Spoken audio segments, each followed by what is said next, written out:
안녕하세요. 뇌과의의 10강입니다. 대뇌의 기능 편재화라는 이름으로 오늘 살펴보겠습니다. 익히 여러분 좌뇌 우뇌가 호두처럼 이렇게 두 쪽으로 대칭적인 구조라는 건 알고 계실 텐데, 그렇다고 해서 그 좌뇌 우뇌의 기능이 똑같은 것을 반복하는 식으로 그렇게 이루어지진 않습니다. 특정한 기능에 대해서는 오른쪽이, 또 다른 특정한 기능에 대해서는 왼쪽이 더 전문화되어 있는 이런 현상을 기능 편재화라 합니다. 자, 편재화는 영어로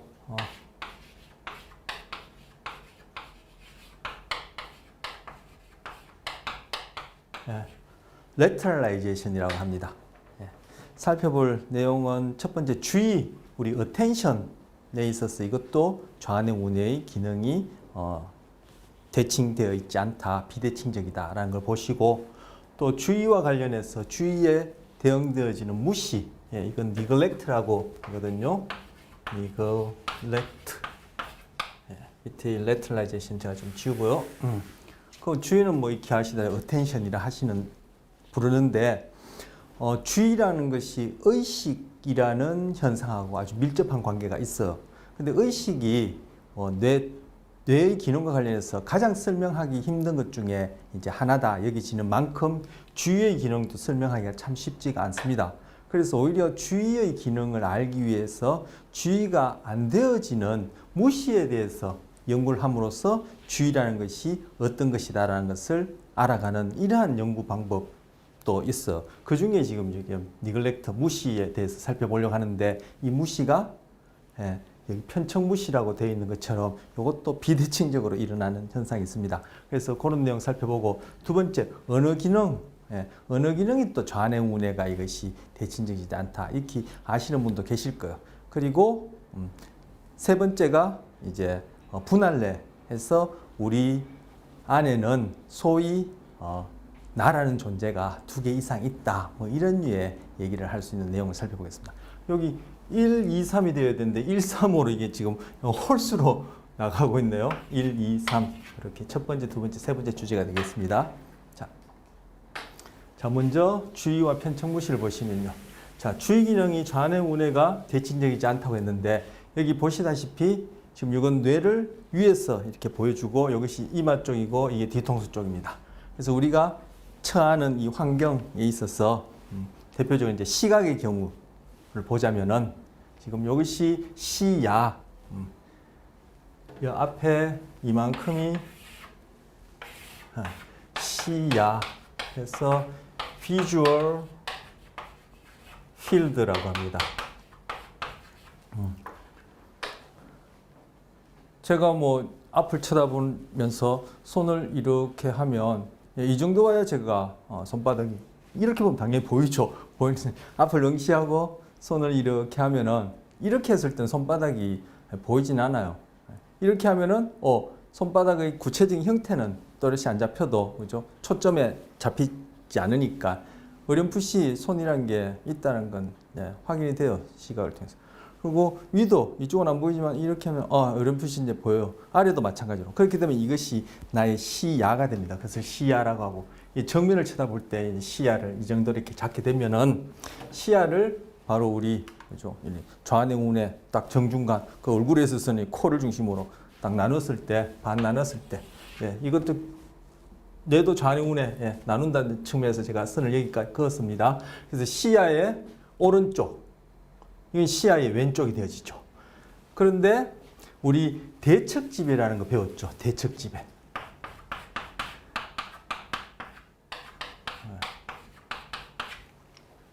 이걸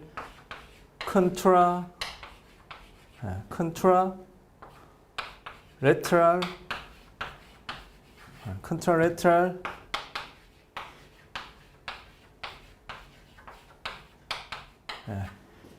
컨트라, against, 반대 이런 뜻이죠. 레트럴은 이제 측면이라는 뜻이고, 그리고 너브가 우리 신경 이런 뜻 아닙니까? 그래서 innovation 해서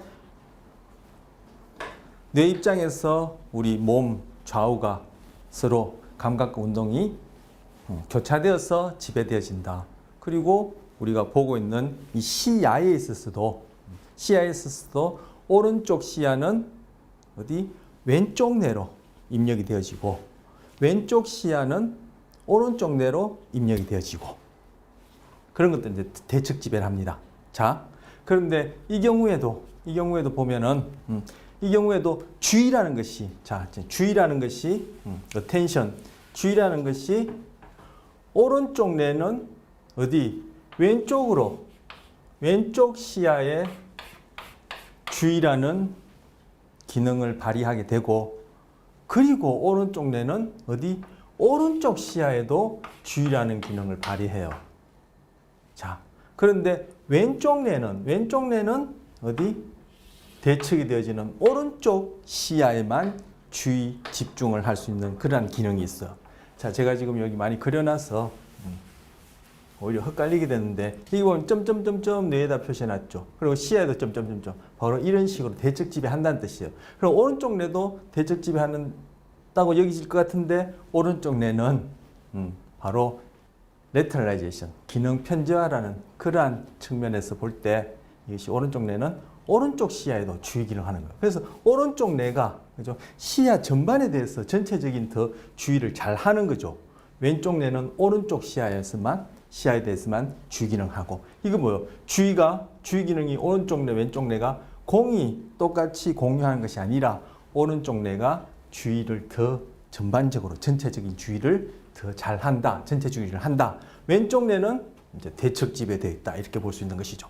자, 여기 밑에 읽어보시면 주의 기능의 우방구 우세성을 보여준다. 예, 이것을 우방구 우세성. 이걸 주의에 있어서 우방구가 우세하다. 다미넌트하다, 도미넌트하다 이렇게 얘기를 하는 거죠.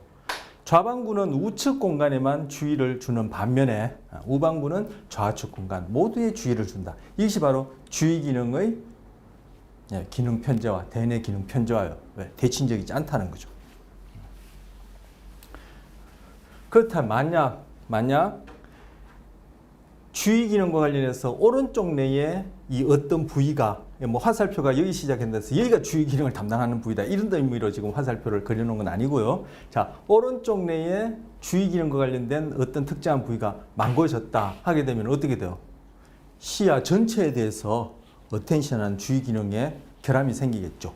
그런데 왼쪽 뇌가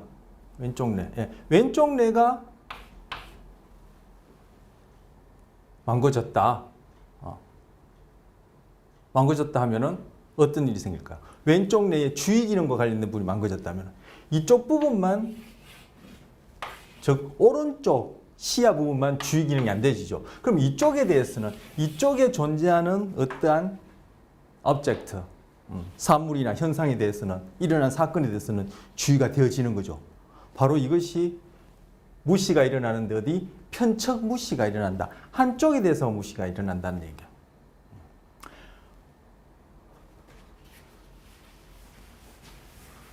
자, 오른쪽 뇌가 망가졌어요. 그럼 지금 이 검은 화살표에 해당하는 부분이 기능이 없다고 봅시다. 자, 오른쪽 뇌가 망가졌어요. 오른쪽 뇌의 주의 기능과 관련된 부분이 손상이 되었어요. 그럼 지금 화살표, 검은 화살표, 이 주의하는 어텐션 기능이 없어요. 그러면 그때는 왼쪽 뇌로만 보여지는 이 장면 속에서 주의 기능 할 수 있을 텐데 얘는 어떻게 대측 지배, 오른쪽 시야에만 할 수 있는 거죠. 그러면 이쪽만 주의 기능을 할 수 있고 이쪽은 주의를 못하게 되는 거죠. 아까 제가 왼쪽이 망고졌을 때 오른쪽 시야가 주의 기능이 안 되어지고 오른쪽 뇌 덕분에 양쪽이 다 되어진다 말씀드렸고 지금은 오른쪽 뇌의 주의 기능이 망고졌을 때 왼쪽 뇌는 어디 대측 지배에서 오른쪽 시야에서 일어나는 일들만 주의하게 되어지고 의식화하게 되어지는 것이지 왼쪽에서 일어나는 일들이나 어떤 사물에 대해서는 주의 기능이 없기 때문에 그에서 일어난 일들을 의식하지 못하게 되는 거예요. 이게 바로 대칭적으로 무시가 주의가 안 되어지는 무시가 대칭적으로 오른쪽 뇌, 왼쪽 뇌 각각 손상될 때마다 그에 대해서 대칭적으로 일어나지 않고 한쪽 편에만 일어난다. 어디? 왼쪽에만 일어난다는 거예요. 왼쪽에만. 자, 이 부분이 망가졌을 때는 오른쪽 뇌가 다 좌우 방구 다 공간에 대해서 주의할 수 있으니까 무시가 안 일어나죠. 왼쪽 뇌의 주의 기능이 망가졌을 때는. 그런데 오른쪽 뇌의 주의 기능이 망가졌을 때는 이 검은 화살표가 없다고 생각하시면 어디 왼쪽 뇌가 오른쪽에 대해서만 주의 기능을 발휘할 수 있고 왼쪽 뇌의 주의 기능은 대척 지배 때문에 왼쪽에 대해서는 무시 현상이 일어나는 거예요. 그래서 바로 이 편척 무시란 것은 왼쪽 무시를 얘기하는 거예요. 왼쪽 무시. 이 편척이 바로 어디 왼쪽 어디 왼쪽 시야. 예. 왼쪽의 시야에 대해서 무시가 일어난 현상을 얘기를 하는 겁니다. 그 이유는 바로 이렇게 왼쪽 뇌는 대척집의 오른쪽 시야에 대해서만 주의 기능하고 오른쪽 뇌는 양측 다 주의 기능할 수 있기 때문에 왼쪽 시야에 대해서만 무시가 일어나는 현상이 일어난다. 언제? 오른쪽 뇌의 주의 기능이 망가졌을 때. 이렇게 되실 겁니다. 자, 다음 슬라이드 보시면요. 이 개의 경우 이제 바로 대척성 무시. 아까 대척성 무시 이렇게 부르거나 편척 무시 이렇게 불러요. 그래서 대척성 무시 또는 대척 무시, 편척 무시 또는 왼쪽 무시 다 같은 말이에요. 왼쪽 무시는 언제 일어난다 했죠? 오른쪽 뇌의 주의 기능이 망가졌을 때. 이게는 우방구, 오른쪽 뇌에 종양이 있었고 그것이 주의 기능과 관련된 부분에 이제 종양이 있었던 거죠. 그래서 죄송합니다. 자, 그래서 이 녀석이 접시에 있는 음식을 먹는데 이때는 어떻게 왼쪽에 대해서만 무시가 일어나고 오른쪽에 대해서만 어텐션이 되어지죠. 대척 지배된다 했으니까. 그래서 오른쪽에 음식만 다 먹고 왼쪽 음식은 그대로 남겨두게 되는 거예요. 무시가 일어난 거예요. 이것이 바로 주의와 관련된 대뇌 기능 편저합니다. 자, 요건 사람의 경우에 당연히 사람이겠죠. 개가 뭐 이렇게 보고 그린다는 거는 있을 수 없는 일이니까요. 자, 여기에 모델 요 그림을 보여주고 이 각각의 모델 그림을 보고 따라 그리는 거예요. 보고 따라 그리는 거예요. 모사, 카피하는 거예요.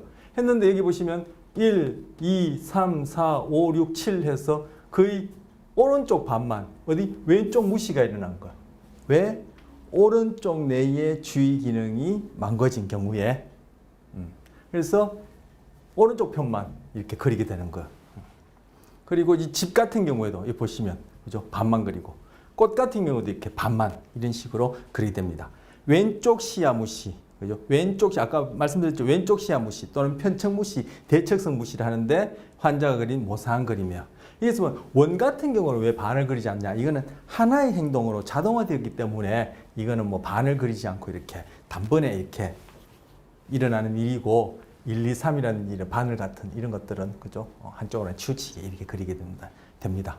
여기 꽃잎 같은 경우도 이렇게 한 번에 일어나는 일로 그렇게 여기지고요. 이 안에 동그라미도 그죠? 반원이 아니라 원이 뭐 이렇게 동그라미 그려진 것도 금방 말씀드린 그런 이유로 그렇고 그 위에 오른쪽 왼쪽이 구별되어진 그런 같은 경우에는 지금 어디 왼쪽만 다 무시되어 있게 나타난 겁니다.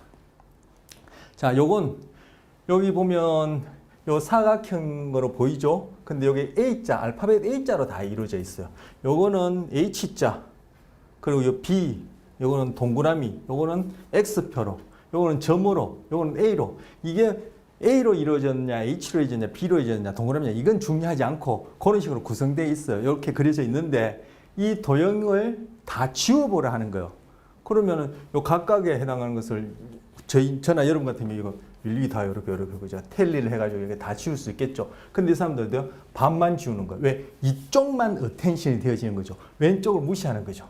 마찬가지로 이 경우도 보시면 이쪽 반만 이렇게 지워져 있어요.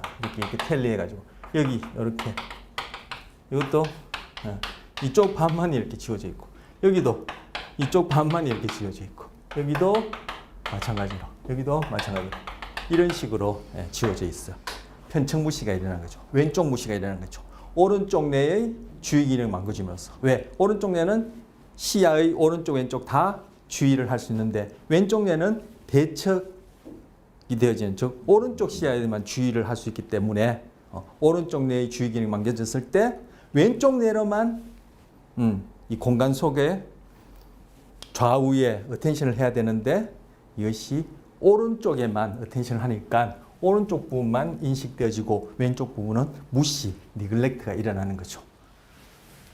자, 이 경우에는 어떤 화가분이 또 자기 자화상을 그린 거예요. 자, 왼쪽 시야 무시를 보여주는 자화상, 뇌졸중으로 오른쪽 두정엽 부위. 자, 이제 좀 구체적으로 나왔습니다. 자, 오른쪽 뇌 중에서도 어디 두정엽 부위, 이거 뭐 잘 안 보이실 텐데 오른쪽 뇌 중에서도 우뇌라 하죠. 네, 우뇌 중에서도 뭐 두정엽 부위, 두정엽 중에서도 두정엽이 뭐 우리 배웠던 1차 체감각 같은 경우에도 두정엽에 해당하고 그리고 뭐 또 두정엽 뒷부분 같은 경우에는 그죠 우리 시각과 관련해서 뭐 배측 경로하고도 관련된 부분이라서 두정엽이 넓은 부위인데 두정엽 안에서도 구체적인 또 주의와 관련된 부위가 있긴 한데 그건 다 이후에 또 관련된 내용 나오면 얘기를 하기로 하고 여기서는 좀 더 두리뭉실하게 두정엽 부위 그 부위가 망가지면은 어떻게 이렇게 편측 무시 왼쪽 무시가 일어나요.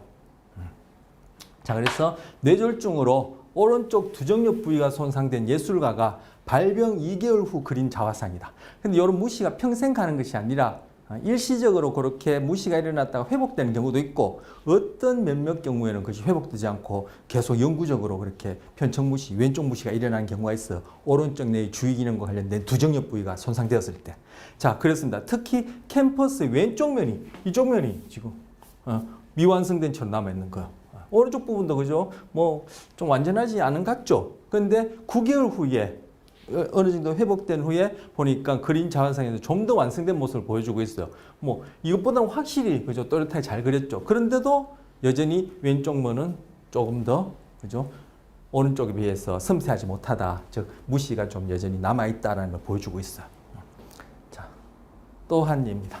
자, 앞서 원이라든지 H자라든지 사각형이라든지 뭐 X자라든지 이런 걸 지우고 그리고 시계라든지 지배라든지 꽃 같은 거는 보고 그렸죠. 그리고 이거 조금 전에 봤던 그 자화상 같은 거에도 자기 뭐 사진을 본다든지 그죠 뭐 이렇게 뭐 거울을 본다든지 보고 그렸을 수 있겠죠. 근데 이거는 앞서 봤던 바로 꽃그림 반만 그린 그림하고 동일한 그림처럼 보이는데 이 경우에는 뭐요? 이 무시 환자가 물론 이제 그 케이스가 다른 분의 경우인데 뭐 그 같은 동일인이 아니라는 게 여기서 중요한 얘기는 아니고 이분 같은 경우에는 보고 그린 것이 아니라 상상해서 그린 거예요. 즉 자기 그러니까 갖고 있는 꽃 가장 단순한 뭐 꽃 이런 모양 대표적인 꽃이 뭐가 있나요? 제가 뭐 꽃에 대해서 아는 바가 없어서 그래서 이걸 한번 그려보라고 한 거예요. 상상해서 그려 보고 그린 것이 아니라. 보고 그리거나 그죠 있는 도형의 반을 지우는 것이 아니라 상상해서 그려보라 한 거예요. 자 무시 환자가 그린 그림이다. 상상했는데 꽃이 왼쪽이 없다. 이게 뭐예요? 아까 시야 보고 있는 장면 내가 지금 이 존재하는 이 공간 내에서의 왼쪽 오른쪽에 대해서만 즉 왼쪽에 대해서만 무시가 일어난 것이 아니라 이 표상 속에 흔히 일상적으로 얘기하는 이 마음속에도 또는 생각 속에도 어디 왼쪽 부분은 없다라는 거. 그래서 이걸 보면은 결국 우리가 주의라는 것이 의식하고도 의식적인 경험하고 아주 밀접하다는 것을 볼 수 있죠. 제가 초반에 말씀드린 대로 무시 환자가 그린 그림이다. 꽃이 왼쪽이 없다. 많은 무시 환자는 눈을 감고 기억에 의존해서 그림을 그릴 때도 꽃의 반쪽은 무시한다. 즉 오른쪽 반만 그린다. 이는 환자가 내적인 꽃의 그림에 대해서도 그 왼쪽을 읽는 여기 다운표했거든요. 읽는 데서 이 책을 보고 있는 것이 아니라 이 안에 심상이라고 얘기하는 그러한 것들을 의식적으로 접근하는 능력이 없어졌다는 거야. 그래서 이게 주의하고 의식이 이게 밀접하다는 것을 또 볼 수 있죠. 자, 보고 그리는 것이 아니라 내가 눈으로 보는 이 공간 속에 왼쪽뿐만 아니라 나의 심상 속에 소위 마음이라 부르는 그 마음 속에서도 왼쪽 부분은 사라지고 없다. 즉 의식적인 경험이 안 되진다. 왜? 주의 기능이 안 되지기 때문에. 그래서 주의와 의식이 밀접하다. 이런 얘기 다시 한번 할 수 있고요. 자, 요 같은 경우에는 이제 자기가 익숙한 그 동네를 이제 또 기억해서 상상해서 그려내 보는 거예요. 어디냐면 뭐 제가 사는 동네가 아니라서 그런지 모르겠지만 이 큰 성당이 있고 이렇게 이쪽에 블락이 있고 여기 또 블락이 있어요. 그래서 본인이 성당을 마주하고 섰을 때 당신이 기억할 수 있는 건물들을 한번 되뇌어보라, 기억해보라, 얘기해보라 이렇게 얘기하면은 어떻게 조금 전에 그린 그 꽃을 반만 그린 경우와 마찬가지로 오른쪽에 있는 건물들만 쭉 기억해내요. 왼쪽에 있는 건물들 기억해내지 못해요. 왼쪽 무시가 일어났어. 그게 어텐션이 안 된다는 거죠. 내적으로 어텐션이라는 기능이 안 된다는 거죠. 내적으로도. 그런데 이 성당을 등지고 당신이 그럼 그 성당 주변에 있는 건물들을 얘기해보라 하면은 자기는 다 얘기한다고 하는데 어떻게 오른편만 얘기해요. 뭐 앞을 쳐다보고 있을 때 얘기하지 못한 왼편에 대한 부분을 얘기를 하게 되는 거죠. 자, 비지학과 거의 동료들의 실험 결과다. 실험 연구자들이 이름이 비지학인데 그분들이 실험했다. A는 반측 무시, 여기 또 반측이라 그래요. 이게 다 번역상의 차이인데 그래서 편측 무시 또는 반측 무시, 대측 무시, 왼쪽 무시 뭐 이렇게 얘기를 해요. 하여튼 왼쪽 무시가 일어난다는 거 기억하시고 어떤 경우에 오른쪽 뇌의 주의 기능과 관련된 두정엽의 손상이 있을 때 왜 그렇죠? 그것은 아까 말씀드린 대로 오른쪽은 왼쪽 오른쪽 해당하는 시야나 내적으로도 오른쪽 왼쪽에 해당하는 것에 다 주의를 둘 수 있지만 왼쪽은 대측 오른쪽에만 주의를 둘 수 있기 때문이다. 제가 거듭 말씀드렸습니다. 그래서 A는 이 그림은 이 반측 무시 환자가 성당을 마주보는 위치에서 있다고 상상한 다음에 가정한 다음에 생각나는 건물을 다 얘기해 보라는데 어떻게 오른쪽 부분만 주로 얘기를 하더라는 거야. 그런데 B는 성당을 등지고 성당 계단 앞에 앉아 있다 생각하고 당신이 떠올릴 수 있는 건물들을 다 얘기해 보라니까 거꾸로 아까 놓쳤던 왼쪽 부분에 해당 부분을 다 얘기한 거야. 왜? 지금은 이게 오른쪽이 된 거죠. 그런 식의 이렇게 현상이 나타나더라라는 거. 자, B는 성당 앞 계단에 앉아 있다고 가정한 다음 반응한 결과를 나타낸다. 검은 점은, 이 검은 게 아니라 붉은 점인데 검은 점은 환자가 기억해낸 건물 및 장소를 표시한 것이다. 환자의 왼쪽 면에 위치한 장소 및 건물보다 오른쪽 면에 위치한 장소 및 건물을 훨씬 더 많이 기억했다. 어디 마주보던 성당을 등지던 마찬가지로 기억했다. 이 결과는 반측 무시, 왼측 무시증이 감각, 자 아까 그림을 보고 베낄 때 뿐만 아니라 그때 뭐요 감각 중에서도 그 시각을 얘기를 했던 거죠. 뭐 시각뿐만 아니라 다른 감각도 마찬가지겠지만 대표적인 시각을 주로 예를 들어서 얘기를 했는데 감각뿐만 아니라 기억에 있어서도 그죠 주의 기능이 정상적이지 않을 때는 그런 식으로 무시가 일어난다. 즉 감각 및 기억의 장애로 초래되는 것이 아니라는 것을 보여준다. 아 죄송합니다. 제가 이거 거꾸로 얘기했는데 즉 이게 뭐냐면은 성당을 앞으로 보고 있었을 때 그죠 보고 있던 죄송합니다. 또 보고 있었던 성당을 마주하고 있다고 상상하던 마주 보고 있던 아니면 성당을 등지고 보고 있던 성당을 등지고 상상하던 자 보고 있다 감각 상상한다 기억 이렇게 대신해서 얘기할 수 있겠죠. 그래서 실제로 성당을 마주 보고 건물을 일컫던 아니면 성당을 마주 본다고 상상하고 기억한 것을 일컫던 아니면 성당을 등지고 보고 보여지는 것을 다 일컫던 아니면 성당을 등지고 있다라고 상상하고 기억한 것을 다 일컫던 감각이 됐든 기억이 됐든 결국은 오른쪽은 다 얘기할 수 있었어. 마주보고 있을 때 오른쪽 다 얘기했고 등지고 있을 때 오른쪽 다 얘기했으니까 어쨌든 이 건물의 오른쪽 왼쪽은 다 얘기한 경우죠. 이 두 경우가. 이걸 볼 때 바로 순전히 감각 그 자체, 기억 그 자체의 장애가 아니라 어디 오른쪽 왼쪽에 대한 주의의 장애라는 것을 볼 수 있다라는 거예요. 예. 제가 이거 거꾸로 읽는 바람에 이거 뭐 설명이 이제 뭐 복잡하게 되었는데 바로 감각 그 자체, 기억 그 자체의 문제가 아니라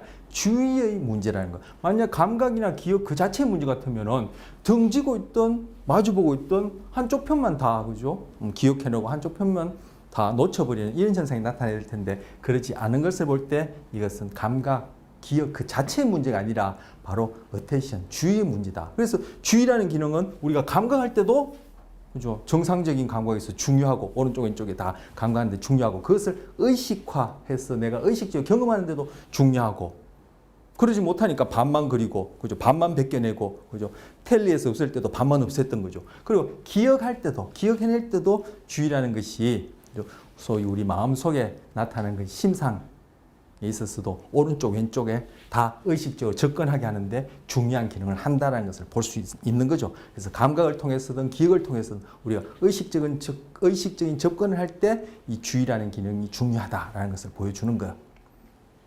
자, 두 번째 이제 언어 기능입니다. 자, 언어 기능은 요거 우리 동영상 먼저 하나 보시고 또 하도록 하죠.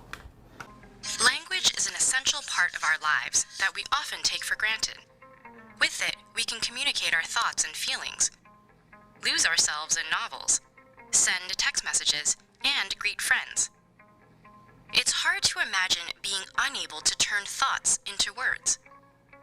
But if the delicate web of language networks in your brain became disrupted by stroke, illness, or trauma, you could find yourself truly at a loss for words. This disorder, called aphasia, can impair all aspects of communication. People who have aphasia remain as intelligent as ever. They know what they want to say, but can't always get their words to come out correctly. They may unintentionally use substitutions called paraphasias, switching related words like saying dog for cat, or words that sound similar, such as house for horse. Sometimes their words may even be unrecognizable. There are several types of aphasia, grouped into two categories: fluent or receptive aphasia, and non-fluent or expressive aphasia. People with fluent aphasia may have normal vocal inflection, but use words that lack meaning. They have difficulty comprehending the speech of others and are frequently unable to recognize their own speech errors. People with non-fluent aphasia, on the other hand, may have good comprehension, but will experience long hesitations between words and make grammatical errors. We all have that tip-of-the-tongue feeling from time to time when we can't think of a word. But having aphasia can make it hard to name simple everyday objects. Even reading and writing can be difficult and frustrating. So how does this language loss happen? The human brain has two hemispheres. In most people, the left hemisphere governs language. We know this because in 1861, the physician Paul Broca studied a patient who lost the ability to use all but a single word, tan. During a postmortem study of that patient's brain, Broca discovered a large lesion in the left hemisphere, now known as Broca's area. Scientists today believe that Broca's area is responsible in part for naming objects and coordinating the muscles involved in speech. Behind Broca's area is Wernicke's area, near the auditory cortex. That's where the brain attaches meaning to speech sounds. Damage to Wernicke's area impairs the brain's ability to comprehend language. Aphasia is caused by injury to one or both of these specialized language areas. Fortunately, there are other areas of the brain which support these language centers and can assist with communication. Even brain areas that control movement are connected to language. fMRI studies found that when we hear action words like run or dance, parts of the brain responsible for movement light up, as if the body was actually running or dancing. Our other hemisphere contributes to language too, enhancing the rhythm and intonation of our speech. These non-language areas sometimes assist people with aphasia when communication is difficult. So how common is aphasia? Approximately 1 million people in the US alone have it, with an estimated 80,000 new cases per year. About 1/3 of stroke survivors suffer from aphasia, making it more prevalent than Parkinson's disease or multiple sclerosis, yet less widely known. There is one rare form of aphasia called primary progressive aphasia, or PPA, which is not caused by stroke or brain injury, but is actually a form of dementia in which language loss is the first symptom. The goal in treating PPA is to maintain language function for as long as possible, before other symptoms of dementia eventually occur. However, when aphasia is acquired from a stroke or brain trauma, language improvement may be achieved through speech therapy. Our brain's ability to repair itself, known as brain plasticity, permits areas surrounding a brain lesion to take over some functions during the recovery process. Scientists have been conducting experiments using new forms of technology, which they believe may encourage brain plasticity in people with aphasia. Meanwhile, many people with aphasia remain isolated, afraid that others won't understand them or give them extra time to speak.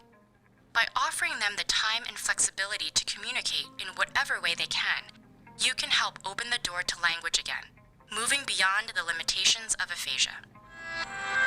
자, 동영상 보셨습니다. 저희 동영상 보니까 저희 앞에서 배웠던 그런 내용들도 많이 포함되어 있죠. 이제 뭐 갈수록 내용이 이제 종합적으로 많이 이렇게 같이 거론되어지는데 가소성이라는 것도 나왔었고요, 그죠? 그리고 앞서 뭐 그 실효적인 경우에도 그 단어에 해당하는 걸 보거나 어떤 제스처를 보게 되면 그것을 이렇게 소통할 수 있다는 것은 바로 우리 앞서 했던 거울유런 관련된 그런 기능이기도 하고요. 또 뭐 다발성 경화증과 관련해서 또 얘기가 나왔었죠. 그런 것들이 어떤 의상실증의 원인이 될 수 있다 얘기했는데 다발성 경화증 우리 학기 초에 맨 처음 그 마리집 얘기할 때 마리집이 손상되는 그런 질병으로 다발성 경화증 얘기한 적이 있었죠. 그래서 우리가 배웠던 내용들이 많이 이제 복합적으로 이제 언어 기능 얘기하면서 거론이 됐는데, 자, 언어 기능도 왼쪽 오른쪽이 공이 똑같은 기능을 반복적으로 공유하고 있지 않다. 즉 한쪽에 치우쳐져 있다. 한쪽 뇌가 더 전문화되어 있다. 그래서 언어 기능도 뭐 편제화되어 있다. 레터럴라이제이션 됐다 했는데 금방 동영상에 보셨다시피 어디에 편제화되어 있죠? 왼쪽 뇌에, 그죠? 언어 기능들이 그렇게 더 전문적으로 담당이 되어 있죠. 대부분의 경우에 오른손잡이의 경우는 뭐 거의 다, 그리고 왼손잡이 경우에 있어서도 거의 대부분의 경우, 거의 뭐 19번 다 왼쪽 뇌에 조금 전에 봤던 그러한 언어 기능들이 전문화되어 있고, 뭐 양손잡이나 왼손잡이 중에 아주 소수 부분만, 소수에 해당하는 사람들만 뭐 오른쪽 뇌에 이런 조금 전에 본, 그리고 지금 말씀드린 그런 기능들이 이제 전문화되어 있다, 이렇게 얘기를 하고 있습니다. 그래서 대부분의 경우에는 좀 전에 보셨다시피 그러한 언어 기능들이 왼쪽 뇌에 그렇게 치우쳐져 있다, 편제화되어 있습니다. 자, 여기 보시면 언어 기능과 관련해서 소위 언어 중추라고 부르는 랭귀지 센터라고 부르는 부위가 두 부위가 있는데, 한 부위는 어디? 바로 여기 지금 프론탈 로브는 전두엽, 파라이탈 로브는 두정엽, 템포럴 로브는 척두엽, 오시피탈 로브는 후두엽이거든요. 뭐 각각 그런 그 엽에 대해서 뭐 영어 단어 이거 뭐 지금 알아두시면 좋겠지만 우리한테 지금 당장 이게 중요한 게 한 것이 아니라 지금 여기 언급되어 있는 것 중에 바로 이 템포럴 로브, 척두엽이, 척두엽의 이 부분이, 척두엽이 이만큼이 척두엽이라 볼 수 있고 이만큼이 이제 후두엽, 이만큼이 두정엽이 될 텐데, 척두엽의 어떤 부위, 이 부위가 언어 기능의 중요한 부위다. 어디? 소위 랭귀지 센터를 하는데 이 부위 이름이 뭐다? 베르니케라는 사람이 발견해서 베르니케 영역이라 하는데, 이 부위는 언어의 이해에 중요한 기능을 한다라고 합니다. 그래서 여기 나옵니다. 베르니케 에리아, 베르니케스 에리아 하는데, 베르니케 에리아 뭐 language comprehension, 언어 이해에 중요하다. 그것이 귀로 들었던, 즉 auditory cortex, 즉 소리를 통해서 들어온 정보든 아니면 보고 읽는 글자가 되었던 그것이 청각 또는 시각이라는 감각을 통해서 들어오게 되면은 그것이 베르니케 에리아에서 그것이 해석, 이해되어진다. 이해되어진다 하는 바로 이제 랭귀지 센터입니다. 여기 보시면 눈을 통해서 우리가 글을 읽을 때 그 정보가 우리 1차 시각 피지를 배웠죠. 후두엽을 간 다음에 거기서 베르니케 영역으로 전달되어서 여기서 해석이 일어나고, 즉 랭귀지 컴프레션이 일어나고, 지금처럼 제가 말씀드리면 이 말이 그죠, 구어가 이때는 문어가 되겠죠. 구어가 귀를 통해서, 청각을 통해서 들어가면은 바로 척두엽에 한번 말씀드린 적이 있어요. 척두엽에 1차 청각 피질이 있다고. 1차 청각 피질을 거친 다음에 그것이 또 베르니케 영역으로 가서 구어가 해석이 되는 거죠. 즉 언어가 이해가 되어지는 거죠. 랭귀지 컴프레션이 일어나는 거죠. 자, 이거 뭐 복습점 또 하나. 자, 문어가 되었던 시각을 통해서, 구어가 되었던 청각을 통해서 1차 시각 피질, 1차 청각 피질, 후두엽에는 1차 시각 피질, 척두엽에는 1차 청각 피질로 가기 전에 어디? 대뇌에 있는 대뇌의 피질로, 대뇌 피질로 감각 정보가 전달되기 전에 한번 시냅스를 하고 꼭 가는 부분이 있다. 그 부위를 감각 중개소라고 부른다라는 부위 한번 말씀드렸죠. 바로 시상을 거친 다음에 가게 되죠. 자, 여기서는 뭐 시상은 언급할 필요가 없는데 제가 또 말씀드리고 생각나서 한번 말씀드린 것이고, 어쨌든 시상을 거친 다음에 문어의 경우에 시각을 통해서 1차 시각 피질로, 구어의 경우에 청각을 통해서 1차 청각 피질로, 거기서 대뇌 피질에서 어디? 베르니케 영역, 즉 척두엽, 템포럴 로브라는데 척두엽에 있는 바로 결국 이제 피질 부위를 얘기를 하는 거죠. 척두엽에 있는 베르니케 에어리아가서 그것이 이해되어지고, 그 처리된 정보가 여기서 보면 화살표가 이렇게 쭉쭉쭉 세 개나 있는데 바로 여기 있는 세포가 축삭을 쭉 뻗어요. 어디로 뻗냐면은 바로 프론탈 로브, 전두엽으로 축삭을 쭉 뻗어서 크기로 신호를 보내주면 이 부위가 바로 여기 이 색깔을 다 매칭시켜 놨는데 브로카 영역이라 했어.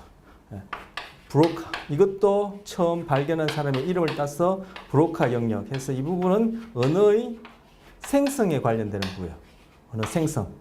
언어 생성. 그래서 여기 보면은 스피치 프로덕션 해서 우리 아까 동영상에는 랭귀지 프로덕션하고 뭐 제스처 프로덕션, 제스처 이런 것도 또 포함시켜 놨었어요. 그래서 이거는 언어의 생성과 관련된 기능을 하는 부분. 여기 부분은 어떻게 보면 뭐 시각이나 청각처럼 언어에 대한 감각을 담당하는 부위고, 그죠? 이 부위는 어떻게 보면은, 그죠? 그 언어와 관련해서 다른 우리 운동처럼 언어의 출력을 담당하는 부위다 볼 수 있죠. 스피치 프로덕션, 또 언어 생성과 관련된 부위다. 이렇게 해서 이 부위가 브로카 에어리아, 브로카 영역 이렇게 부릅니다. 요거는 전두엽에 있는 거예요. 전두엽에. 프론탈 로브가 전두엽에 있는 거. 전두엽과 두정엽을 나누는 깊은 주름이 있다 했죠. 그것을 중심구라고 했는데 바로 중심구가 이 부분이에요. 여기 갈색으로 보이는 부분이 전두엽. 여기 옅은 녹색에 가깝나요? 보면 두정엽. 회색으로 보이는 척두엽. 그리고 밝은 갈색에 보이는 부분이 이제 후두엽인데 지금 전두엽과 두정엽을 나누는 이 깊은 주름이 중심구. 센트럴 서커스라고 하는데 중심구, 우리 앞서 말씀드린 적이 있어. 중심구 바로 앞부분이 뭐죠? 앞부분이 이렇게 중심구 바로 앞부분에 이렇게 불룩 튀어나온 부분을 자, 중심구를 지우고요. 중심 전회 또는 중심 전이랑이라 부르는데 이 부위가 하는 기능이 1차 뭐다?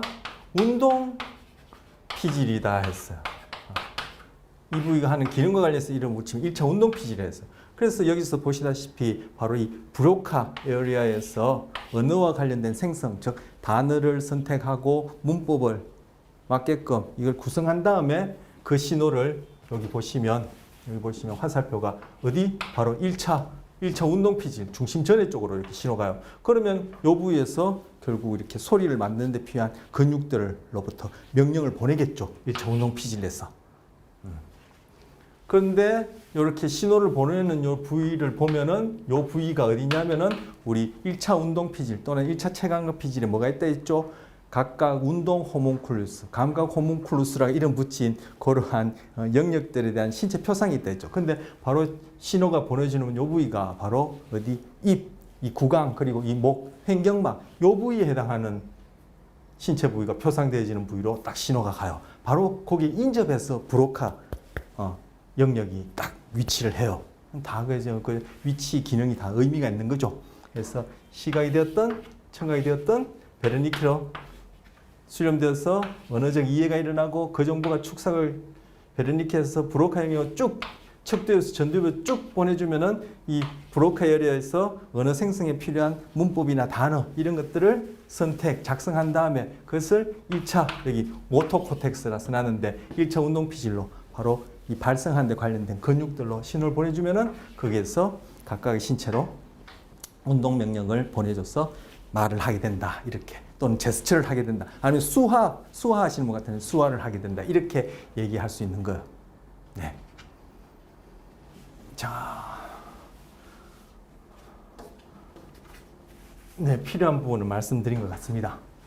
자, 요거는 뭐 이것 내용과 직접적 관계없지만 중심구를 기준으로 대뇌를 4개 엽으로 나누면 전두엽, 두정엽, 측두엽, 후두엽 나눌 수 있고 중심구를 기준으로 보면은 중심구 앞쪽은 즉 결국 전두엽에 해당하죠. 이 부분은 출력, 운동에 해당하는 그런 기능들을 담당하고 중심구 뒷부분은 뭐 입력 되어지는 즉 감각에 해당하는 그러한 기능을 하는 부위다라고 볼 수 있어요. 뭐, 자, 지금 두정엽 같은 경우에 대표적으로 우리 체감각, 그죠? 담당하죠. 그리고 시각과 관련해서 배척 경로가 또 이 부분에 있고요. 그 다 감각과 관련된 건 아닙니까? 그런 감각을 이용해서 운동을 그때 조절한다고 말씀드렸는데 바로 운동 조절에 필요한 시각과 체감각을 이용하는 부분이고 어쨌든 감각이죠. 이 후두엽, 대표적인 것이 아니라 후두엽은 시각과 관련되죠. 척두엽은 청각 관련되죠. 그런데 지금 좀 전에 했던 베르니케 영역도 언어와 관련해서는 감각, 입력되어지는 감각 부분이니까 베르니케 영역이 바로 거기, 그죠? 척두엽 거기에 위치하는 거예요. 그리고 지금 브로카 영역 같은 경우에는 출력, 운동에 해당하니까 전두엽이 위치하고, 이렇게. 근데 위치하더라도 이 1차 운동 피질, 호문클루스 신체 표상에 있어서 바로 발성과 관련된 그러한 부위를 운동 신호를 전달해 주게 되는 그런 세포들이 위치한 쪽에 인접해서 브로카 영역이 그렇게 위치하게 되는 거예요. 자, 그래서 소위 랭귀지 센터, 언어 중추라고 얘기할 때 좌반구에 있는 언어 이해와 관련된 베르니케 영역, 그리고 언어 생성과 관련된 브로카 영역을 얘기를 하는 거예요. 자, 그런데 아까 동영상에 보셨다시피 동영상이 실어증에 관한 얘기가 나왔었죠. 그러면서 이제 뭐 언어 편지화를 이제 제가 얘기를 이제 하고 있는데 바로 브로카 영역이 망가졌다, 베르니케 영역이 망가졌다에 따라 그 실어증, 언어 장애에 있어서의 그 특징이 달라지는 거예요. 베르니케 영역은 아까 언어 이해에 관련된 데 있죠. 여기 뭐 comprehension problem, 즉 이해에 문제가 생기는 거야. 베르니케 영역이 망가지면. 근데 베르니케 영역이 망가졌을 때를 베르니케 실어증, 뭐 발음 비슷한 베르니케 어페이지아 이렇게 되겠죠. 베르니케 실어증 같은 경우에는 바로 센서리, 금방 말씀드렸죠. 감각과 관련된다고 언어 기능에 있어서. 그래서 센서리 실어증, 센서리 어페이지아 또는 리셉티브, 수용성 또는 플루언트 어페이지아, 실어증 이렇게 불러요. 베르니케 실어증의 별명은 감각 실어증 또는 수용성 실어증 또는 유창성 실어증 이렇게 불러요. 유창하다는 것은 말을 잘하는 건데 실어증에 왜 유창을 붙이지? 좀 이따 보시면 아시겠지만 베르니케 실어증 같은 경우는 말을 줄줄줄줄줄줄 모르듯이 잘 해요. 뭐 정상인처럼 해요. 그런데 그 안에 내용을 보면은 아무런 내용이 없어요. 뭐 아까 동영상에도 나왔지만 자기도 못 알아듣는 말을 해요. 왜? 언어 이해의 문제가 있기 때문에. 즉 컴프레hension의 프로블럼이 있기 때문에 언어 이해의 문제가 있기 때문에 그런 현상이 나타나요. 그래서 베르니케 실어증을 유창성 실어증 또는 달변 실어증 이렇게도 불러요. 자, 그럼 브로카 실어증 같은 경우에 브로카 실어증 같은 경우 아까 언어 생성과 관련된 때죠. 그래서 여기 뭐 스피치 프로덕션, 즉 언어 생성에 문제가 있다는 거. 그래서 이것을 다른 말로 모터, 운동성 실어증 또는 익스프레션, 표현성 실어증, 그리고 브로카 실어증은 난플루언트, 유창하지 않다 해서 눌변 실어증이라고 그래요. 그 브로카 실어증 가진 사람들은 말을 하는 것이 또 말 더듬는 사람처럼 아니면 제2외국어를 갓 배워가지고 문법도 아주 기초적인 거, 단어도 몇 개밖에 모르는데 그냥 그 나라의 그 언어를 쓰는 현지에 뚝 떨어뜨려 난 사람이 원어민하고 이제 대화하는 것 비슷하게 우리가 처음 외국어를 배워서 회화를 네이티브랑 하는 것과 비슷하게 말을 더듬는 이런 식으로 나타나요. 그런데 그 내용을 잠시 들어보면은 그 단어라든지 그죠? 그 상황에 맞는 적절한 그런 순서 있게 말을 해요. 즉 의미는 다가와요. 그런데 그것이 줄줄줄줄줄 이렇게 여러분 정상인처럼 그렇게 얘기하지 못하기 때문에 이건 눌변실증이라 얘기하고 이 경우에는 달변실증이라 얘기하는데 뭘 줄줄줄줄줄 얘기를 하는데 아무런 의미가 없는 그런 얘기를 해요. 왜? 이거는 베르니케는 언어 이해에 관련된데 이 부위가 망가졌기 때문에 컴프레션에 문제가 있어서 자기가 하는 말을 자기도 못 알아듣고 그죠? 자기가 만드는 말들도 이게 뭐 엉망진창이에요. 브로카 실효증은 생성과 관련이 되었기 때문에 그래요. 그래서 여기 보시면 예로 I 점점점 이 점점점이 이제 말을 이렇게 그죠 머뭇머뭇 하는 걸 얘기를 표시한 거예요. 그 I tired today no work 이거 보세요. 이게 유창하게 얘기는 하지 못하지만 뜻은 와닿죠. 나 오늘 피곤해서 일 못하겠다는 뜻이잖아요, 그죠? 근데 여기 경우에 보시면 I am happy, you know, the food is happy. They go over there and talk, you know, I can do that. 나는 행복하고 너는 알고 the food 음식은 행복하고 they go over there 그들은 저쪽으로 가서 말하고 you know I can do that 나는 하고 뭐 의미가 없다고 그죠 이런 식으로 줄줄줄 얘기하는데 의미가 없다라는 거 이러한 차이가 나타나요. 뭐 브로카 실효증과 베르니케 실효증에 따라. 자 그러면 요 구체적으로 요 실효증에 해당하는 동영상을 또 하나 보고 또 다음 내용 하기로 하죠. Okay, Bruce, how are you? I am fine, almost dying, good, fine. Okay, Bruce, okay. Now, I want you to do something for me. Can you please explain what you see in the picture right here? Okay, there is a green colored tree, which from the color of the green that, can be understood. From the color of the green, that is a tree. On the right part of the painting, there is a blue bank. From the color of the bank, that is good. I don't understand. There is a man holding a paper which has shoes that shows that an important man. A man with a tie, that tie very long. From the tie of the tie, that man is an important man. Okay, Bruce. Alfred, I will ask you some questions. What brought you back to this hospital again? Yes, Wednesday, Dad and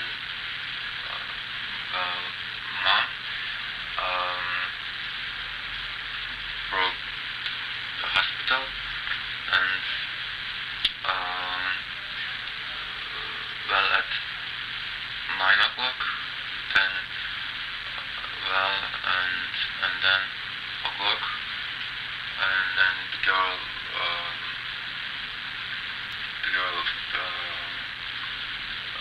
took to doctor, and and doctor and the girl and I.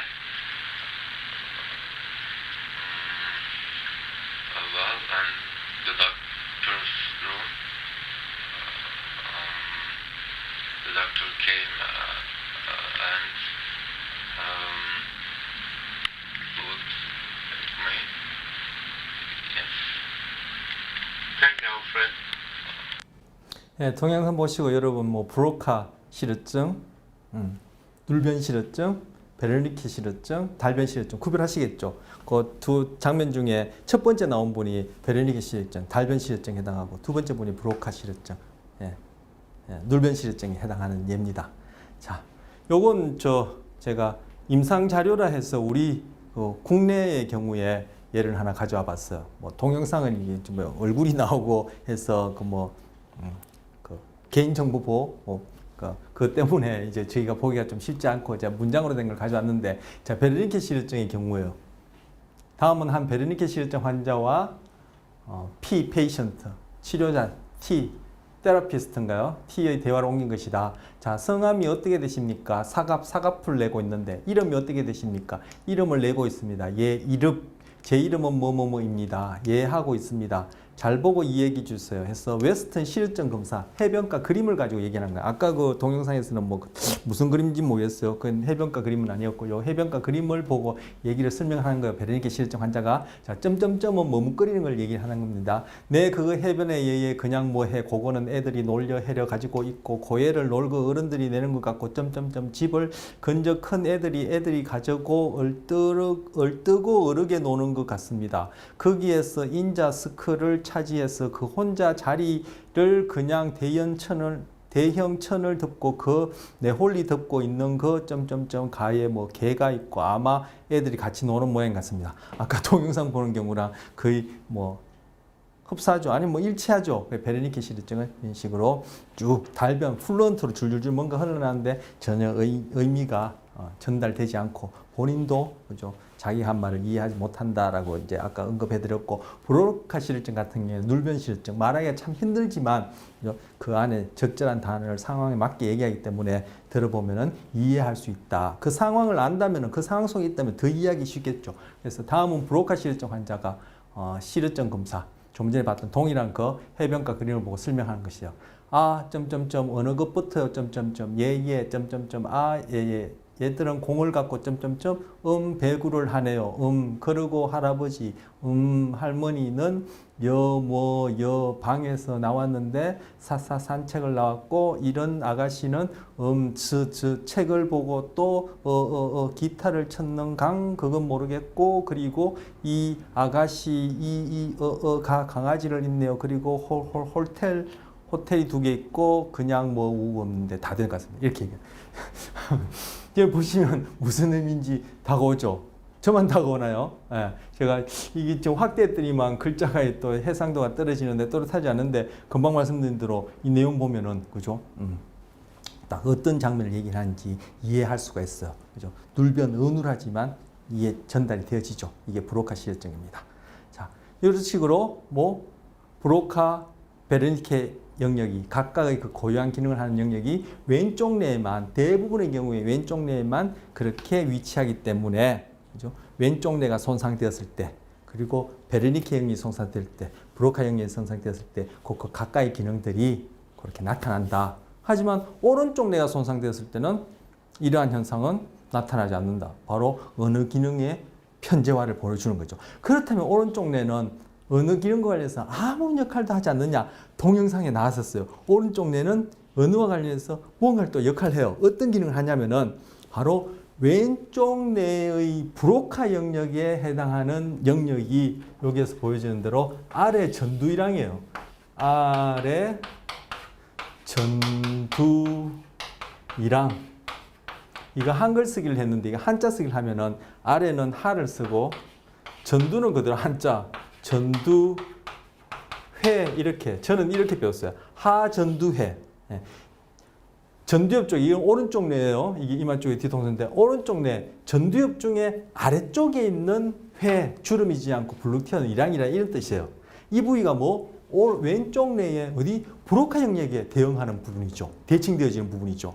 그리고 베르니케 왼쪽 뇌의 베르니케 영역에 대칭되어진 부위가 어디냐면 바로 이 부분이에요. 이게 뭐 위측두이랑 이거는 위는 예, 영상으로 글자 잘 안 보실 것 같으니까 위측두이랑이에요. 이것 한자말로 바꿔보면 위는 상, 측두는 그대로 한자인데 측두회예요. 예, 위 상측두회. 척두엽이 이렇게 있으면은 척두엽이 주름이 이렇게 두 줄기 깊게 나 있거든요. 그래서 척두엽 중에서 이것은 상척두회, 중척두회, 하척두회 이렇게 불러요.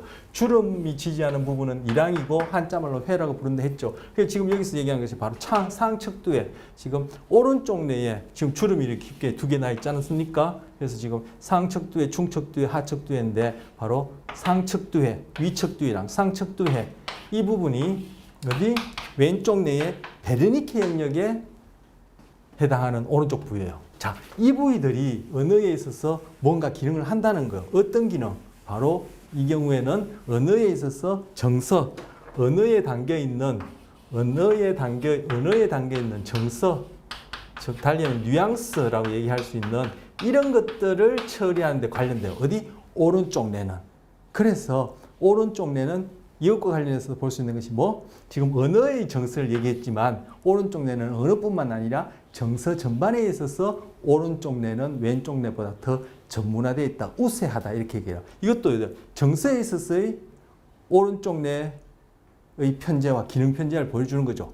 자, 지금 언어 얘기하다가 갑자기 정서를 얘기를 했는데 이건 지금 놔두고 다시 한번 정리할게요. 자, 언어에 있어서 정서적인 측면, 즉 언어의 뉘앙스를 처리하는 것은 오른쪽 뇌가 더 잘해요. 즉 전문화되어 있다, 편재화되어 있다고 얘기하는 거예요. 그런데 언어의 정서뿐만 아니라 정서 전반에 있어서 정서에 있어서도 기능 편자가 있는데 오른쪽 뇌가 더 우세해요. 그렇기 때문에 언어에 있어서의 정서도 지금 오른쪽 뇌가 우세하다, 편재화되어 있다 그 얘기를 하는 거예요. 그러면은 바로 베르니케 영역에 왼쪽 뇌의 베르니케 영역에 해당하는 위척두이랑 또는 상척두회는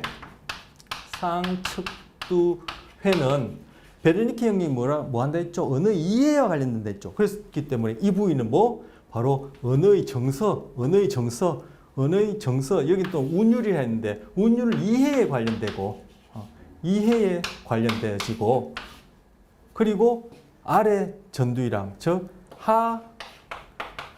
하전두회 아래쪽 위중하 아래쪽 하전두회 이 부위는 언어의 정서 또는 뉘앙스 또는 운율 다 같은 말이죠. 운율 또는 뉘앙스 정서에 있어서 어디? 이거는 표현에 관련된 거예요.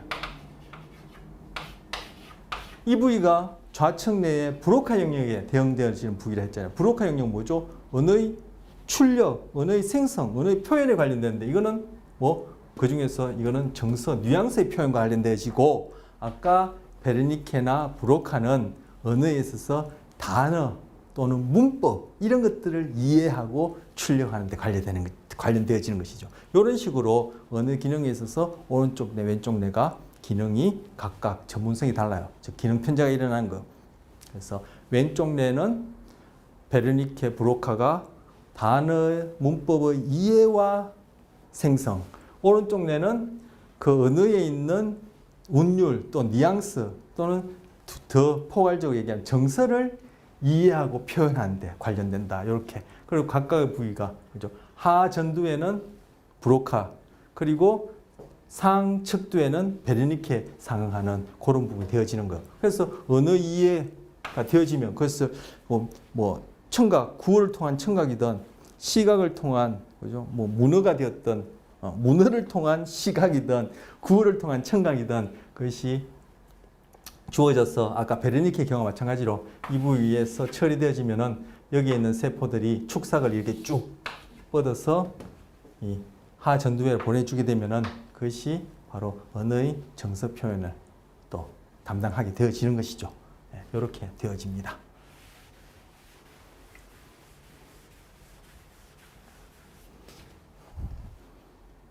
딴 건 이건 볼 필요 없고요. 또 뭐 볼 필요 없고, 네, 됐습니다.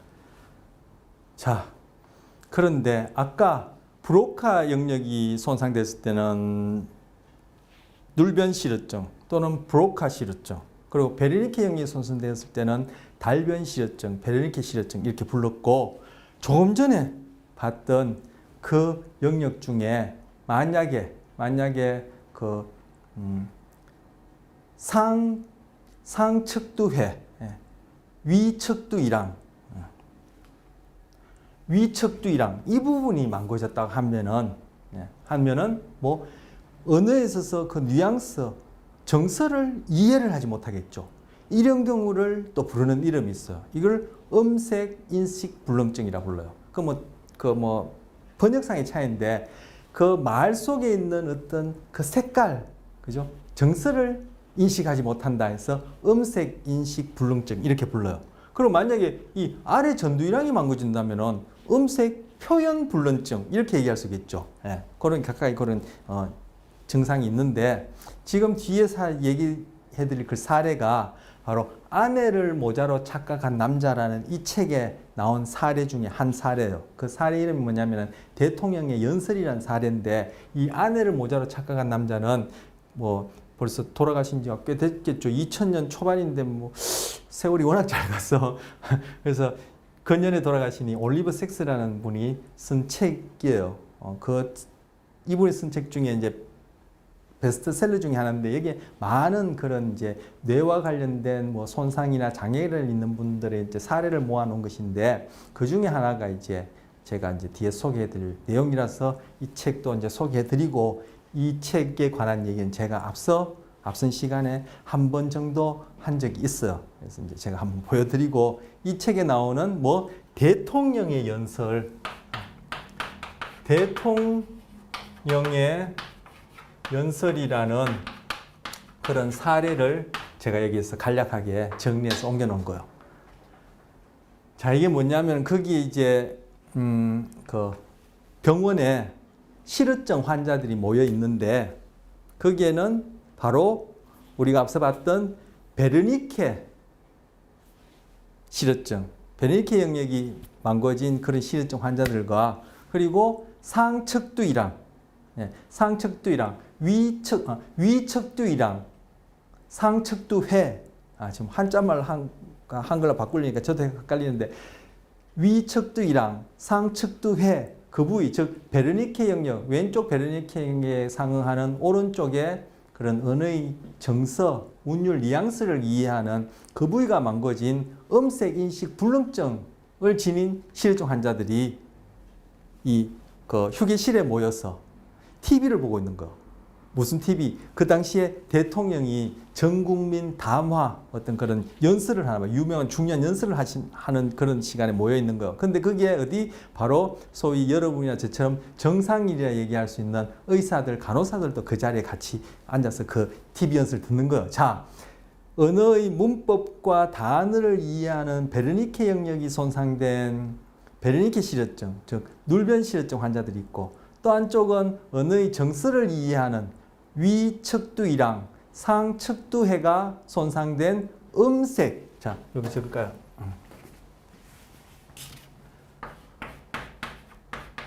음색, 인식,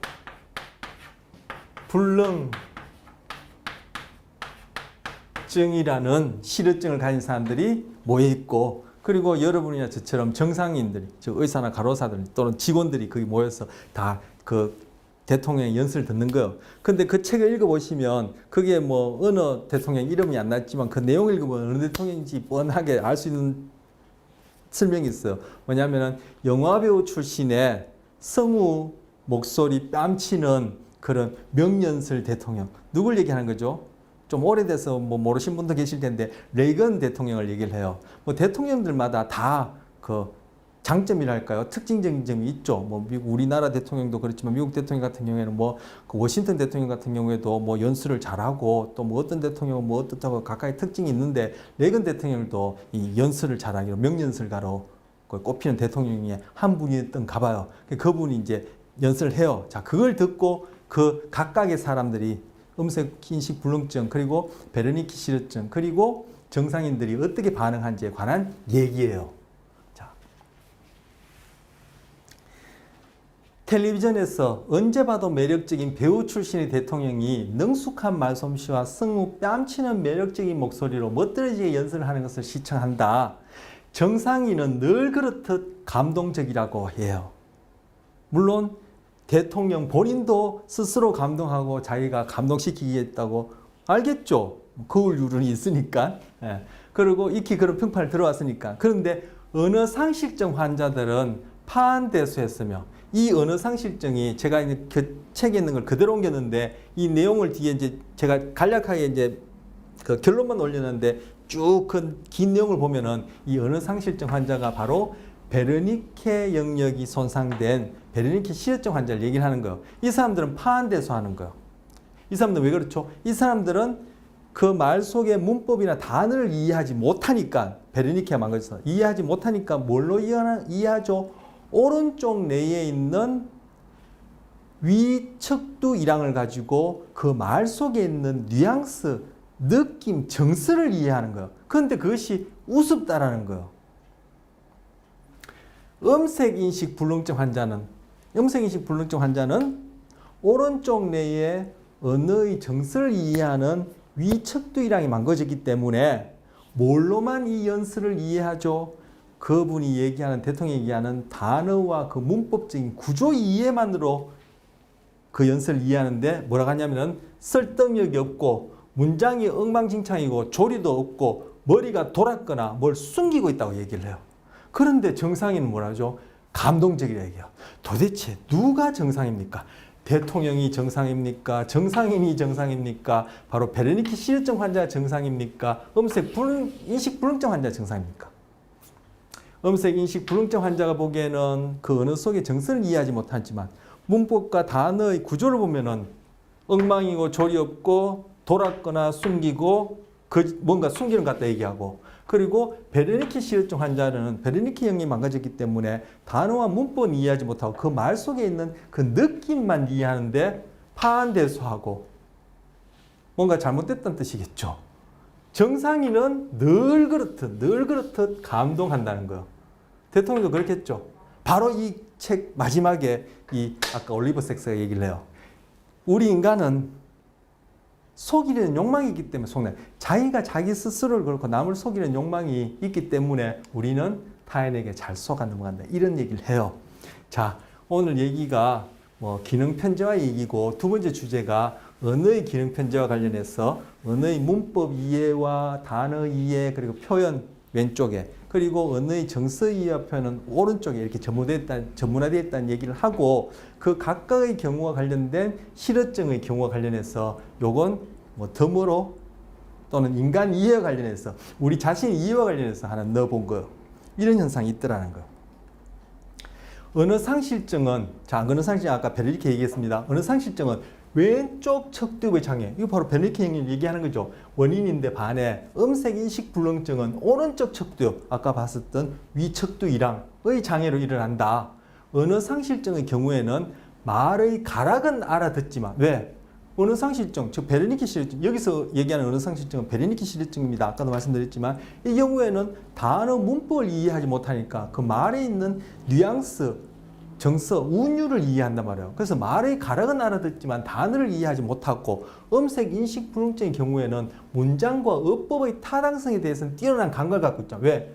그 말 속에 있는 그 뉘앙스, 운율, 정서를 이해하지 못하니까 그 문장이 논리적인지 단어가 적절한지 이런 것들을 더 잘 이해한다는 거예요. 타당성에 대해서는 뛰어난 감각을 지니고 있지만 목소리에 담긴 희노애락, 정서는 판단할 수 있는 능력은 없다. 이건 아까 말씀드린 건데, 자, 우리 정상인들은 마음속 어딘가에 속고 싶다는 바람을 가지고 있기 때문에 실제로 잘 속아 넘어간다. 이거는 올리버 섹스의 얘기고, 뭐 이분이 그냥 자기가 좀 뭐 개인적인 견해에서 그냥 뭐 일기 쓰는 말로 그냥 지나가면서 한 말은 아니겠죠. 유명한 신경학자시거든요. 이분이 많은 책도 냈고 베스트셀러가 많은데, 이분이 바로 우리 인간에 대해서, 그죠? 뇌를 통해 볼 때, 뇌각을 통해 볼 때 인간이란 무엇인지를 얘기해놨다라고 볼 수 있는 측면이에요.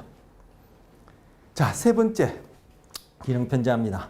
분할례와 단중자아라는 것. 아까 앞서 처음 시작할 때 어떤 말씀드렸는데, 먼저 이 분할례와 다중자아, 그리고 분할례 얘기하기 전에 먼저 이게 배경 지식 좀 얘기해야 되겠습니다. 자, 이것 아까 말씀드린 그 내용과 관련되는데, 자, 우리가 이렇게 보고 있다. 우리 시각할 때 이미 시각 경로 봤었죠. 자, 시각 경로. 보고 있는 장면이 상하 좌우가 역전되어서 들어온다. 이런 얘기 했었고, 바로 여기서 보여지는 이 장면이 아까 말씀드렸던 시야, 비주얼 필드예요. 비주얼 필드는 제가 아까 손 뭐 이렇게 하면서 말씀드렸죠. 이것이 이제 비주얼 필드예요. 이렇게 돌리면 제가 뒤도 보고 위도 보지만, 뒤를 보든 위를 보든 각각 보는 그 순간 내가 쳐다보고 있는 그 부위에서, 그죠? 시야에 들어올 수 있는 그 너비는 이만큼 정해져 있는 거죠. 그래서 그 이제 시야가 되어질 텐데, 시야에 바로 오른쪽 반, 우시야, 오른쪽 시야, 좌시야, 왼쪽 시야, 반반은 어디? 결국은 여기서 색깔 칠한, 여기는 이제 노란색, 이건 파란색으로 표시를 해놨는데 결국은 나중에 어디 뇌로 들어갈 때, 입력되어질 때 어디로 가죠? 망막을 통해서, 그죠? 안구로 들어가서 망막을 통해서 시선을 그친 다음에 후두엽에 1차 시각 필로 들어간 다음에 그것이 처리되어져서 배척 경로도 가고 복척 경로도 가고 이런 것도 우리 배웠지 않습니까? 갈 때 1차 시각 필로 들어갈 때 뭐? 오른쪽 시야는 왼쪽 뇌에 1차 시각 필로 들어가고, 그죠? 왼쪽 시야는 오른쪽 뇌에 1차 시각 필로 들어간다는 거예요. 그래서 여기도 색깔을 이렇게 매치시켜 놓은 거예요. 그죠? 시야의 오른쪽 왼쪽에 노랑 파랑 그리고 1차 시각 피질에 노랑 파랑 이렇게. 즉 이게 대측집이에요. 오늘 처음 시작할 때 주의기능 얘기할 때 대측집 말씀드렸죠. 이것도 이제 대측집이에요. 이렇게 되어진다는 거 기억하시고, 그다음 두 번째, 자 간질. 요즘은 간질이라 부르지 않고 뇌전증이라 그래요. 뇌전증은 뇌의 어떤 국소적인 부위, 즉 어떤 특정 부위 아니면 여러 부위에 이런 일이 일어나게 되면은 뇌전증은 더 심각하고 더 자주 일어나겠죠. 즉 약물로서 잘 컨트롤이 잘 안 되어지는 경우일 텐데, 자, 뭐 뇌의 국소적인 부위가 되었던 여러 부위가 다발적으로 여러 부위가 되었던 간에 그 뇌 부위에서 우리가 배웠던 활동 전이가 비정상적으로 많이 일어나는 경우가 바로 뇌전증의 원인이에요.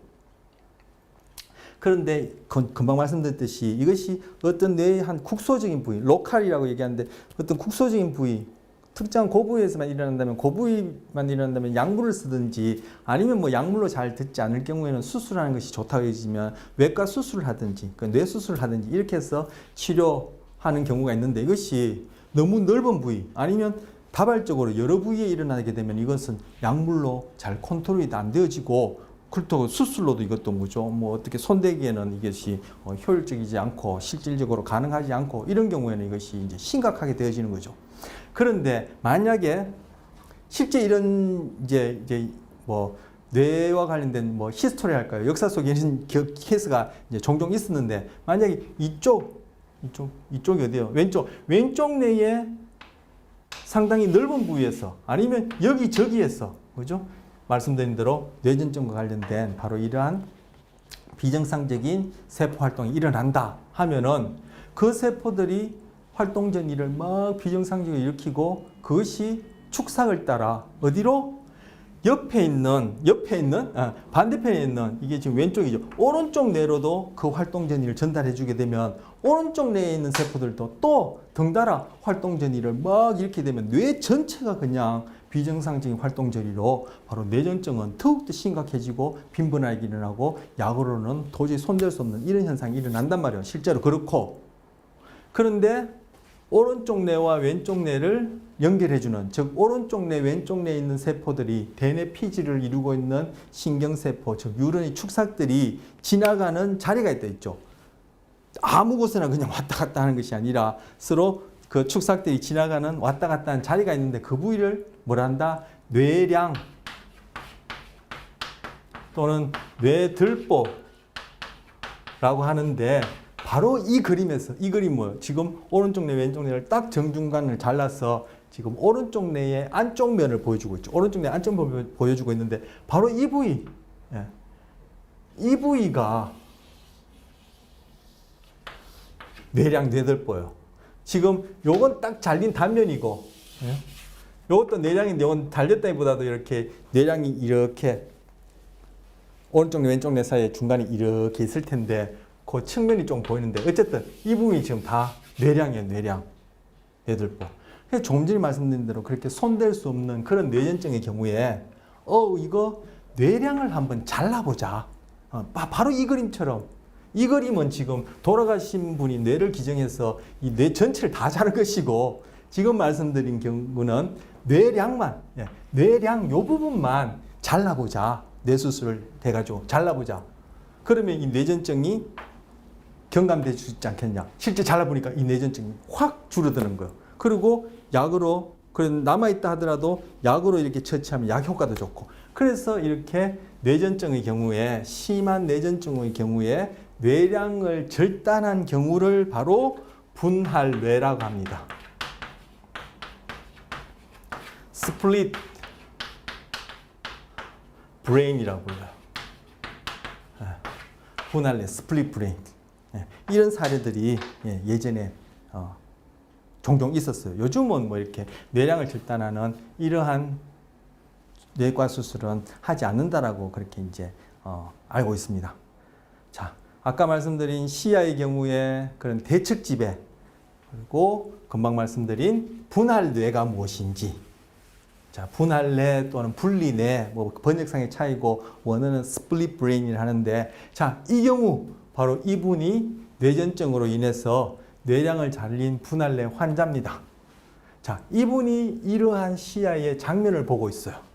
여기에는 오른쪽 시야에는 닭발이 그려져 있고 왼쪽 시야에는 눈 오는 장면이 있고요. 그리고 앞에 테이블에는 잔디깎기, 이거는 낙엽 긁어 모으는 것, 이거는 눈삽, 이거는 괭이, 이거는 뭐 사과, 이거는 빵 굽는 토스터기, 이거는 망치, 이거는 닭 대가리.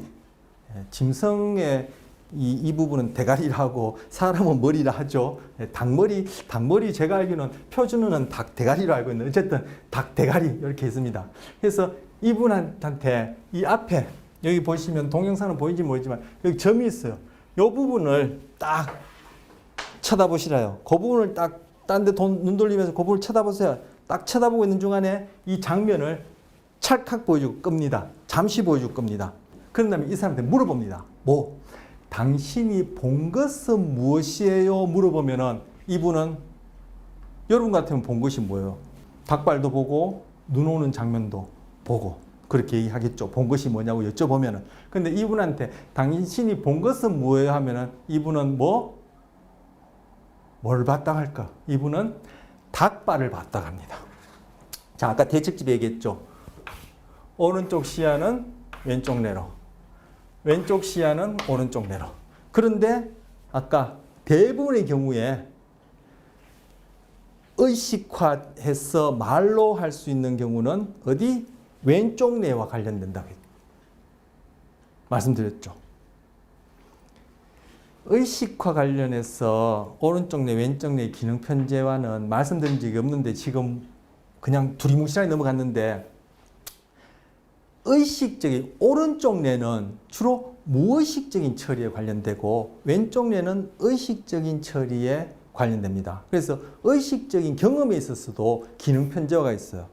대부분의 경우에 의식적인 경험은 왼쪽 뇌가 관련되고 오른쪽 뇌는 무의식적인 그런 처리 과정에 관련된다고 이렇게 돼 있어요. 지금 아까 봤던 언어 기능의 편제화에 있어서 말로 표현하는 것, 문법적으로 그리고 단어를 골라서 표현하는 것, 그리고 의식적인 기능이 거기에 합세되어지는 것은 왼쪽 뇌가 전문화되어 있기 때문에, 왼쪽 뇌가 할 수 있기 때문에 무엇을 봤습니까? 하면 이 사람은 닭발을 봤다 그래요. 왜? 오른쪽 뇌, 왼쪽 뇌 사이에 서로 왼쪽 뇌, 오른쪽 뇌가 경험한 것을 나눌 수 있는, 그 정보를 주고받을 수 있는 뇌량이 잘렸기 때문에 이 사람은 자기가 의식적으로 경험한 것은, 즉 이 경우에 시각을 통한 의식적인 경험은 닭발밖에 자기가 의식할 수 없어요. 아까 정상인의 경우에도 언어 기능 중에 정서와 관련된 것은 오른쪽 뇌가 전문화되어 있다 했는데, 오른쪽 뇌는 무의식적인 처리에 전문화되어 있다. 오른쪽 뇌가 하는 그런 처리 과정은 무의식 수준에 머문다. 이렇게 얘기할 수 있고 실제로 그렇단 말이에요. 그렇기 때문에 우리가 언어 속에 있는 정서 뉘앙스를 알아차리는 것도 무의식적으로 일어나는데, 이것이 어떻게 뇌량을 통해서 오른쪽 뇌로 건너가기 때문에 우리가 그것을 의식적으로 경험하게 되어지는 거예요. 그런데 이분 같은 경우에는 뇌량이 잘렸기 때문에 지금 무엇을 봤습니까? 물어보면은 자기가 시각을 통해서 경험한 것을 언어화시켜서 그것을 표현하려고 할 때 있어서 여기서 그죠? 할 수 있는 것은 뇌량이 잘렸기 때문에 오른쪽 뇌, 왼쪽 뇌가 경험한 것을 서로 공유할 수 있기 때문에 어디 오른쪽 뇌가 경험한 것만 의식적으로 언어화할 수 있어요. 그런데 오른쪽 뇌에 왼쪽 뇌에 헷갈리신 건 아니죠? 제가 오른쪽 뇌에 헷갈리는 바람에, 자, 왼쪽 뇌만 경험한 것을, 왼쪽 뇌가 경험한 것을 언어화해서 표현할 수 있어요. 뇌량이 잘려 있어서 서로 공유할 수 없기 때문에 오른쪽 뇌 경험한 것은 왼쪽 뇌가 의식화해서 언어로 표현할 수 없어요. 그럼 이 사람한테 당신이 지금 시각이라는 감각을 통해서 청각, 뭐 후각, 다른 감각도 마찬가지지만 이 경우에 시각이라는 감각을 통해서 여러분이 경험한 것을 의식화해서 언어로 표현해 보라면은 그것은 오른쪽 뇌에 주어진 것은 뇌량을 통해서 왼쪽으로 건너가기만 하면 표현할 수 있는데 뇌량이 잘렸기 때문에 이분은 뭐 왼쪽 뇌에 경험된 것만 의식화해서 언어로 표현할 수 있기 때문에 이 사람은 본 것이 닭발밖에 없어요. 근데 여러분 같은 경우는 좀 다 의식적으로 경험하고 표현할 수 있죠. 왜? 뇌량에 의해서 오른쪽 뇌도 왼쪽 뇌도 경험해서 서로 다 나누니까. 근데 이 사람한테 뭐 그러면 왼손으로 이쪽 손으로 당신이 본 것을 해당하는 카드를 골라보라고 한단 말이에요. 그러면 이거 우리 대측집에 왼손은 어느 쪽 뇌의 명령을 받죠? 오른쪽 뇌의 명령을 받죠. 대측집이 때문에. 그러면은 이 왼손은 뭘 고르냐면 눈삽을 골라요. 눈삽을. 왜? 오른쪽 뇌가 경험한 것은 눈 오는 장면이니까 그와 관련된 카드는 눈삽을 골라요. 아까 말씀드린 오른쪽 뇌는 의식적으로 접근할 수 없는 그러한 처리 과정에 의해서 이루어지는데 여러분이나 저처럼 소위 정상인들은 뇌량이 있기 때문에 이것들 오른쪽 뇌에 입력된 정보를 우리가 왼쪽 뇌를 거쳐서 의식할 수 있는데 이분 같은 경우는 뇌량이 잘렸기 때문에 분리뇌 환자이기 때문에 왼손으로 당신이 본 것을 골라보라. 이 경우에 눈 오는 본 것을 골라보면 눈삽을 고른단 말이에요. 다르죠? 당신이 본 것을 말해보라. 무엇을 봤습니까? 하면은 닭발. 왼손으로 그럼 당신이 본 것에 해당하는 것을 골라보라. 눈삽을 골라요. 여러분이 저 같은 경우에는 본 것 예라면 닭발, 눈 오는 장면 골라라면 닭대가리랑 눈삽 다 고르겠죠. 근데 이 사람이 눈삽을 골라요. 당연히 오른손으로 골라보라면 닭대가리를 고르겠죠. 본 것이 뭐냐? 닭발. 왼쪽 뇌를 통해서. 왼쪽 뇌는 오른손을 지배하니까, 대측 지배하니까 닭발을 고른 거예요. 근데 왼손 같은 경우는 눈삽을 골라요. 이 사람한테 물어봐요. 당신이 본 것은 닭발이라 했는데 왜 당신이 왼손으로는 눈삽을 골랐습니까? 물어봐요. 자기도 모르죠. 왜? 오른쪽 왼쪽 뇌가 분리되기 때문에 오른쪽 뇌가 하는 경험은 이건 의식화될 수 없기 때문에 오른쪽 뇌에 들어온 그 장면에 따라 왼손이 골랐는데 눈썹을 골랐는데 자기가 이것이 의식화되지 않는 오른쪽 뇌의 경험에 의해서 왼손이 눈썹을 골랐기 때문에 자기도 몰라요. 왜 골랐는지.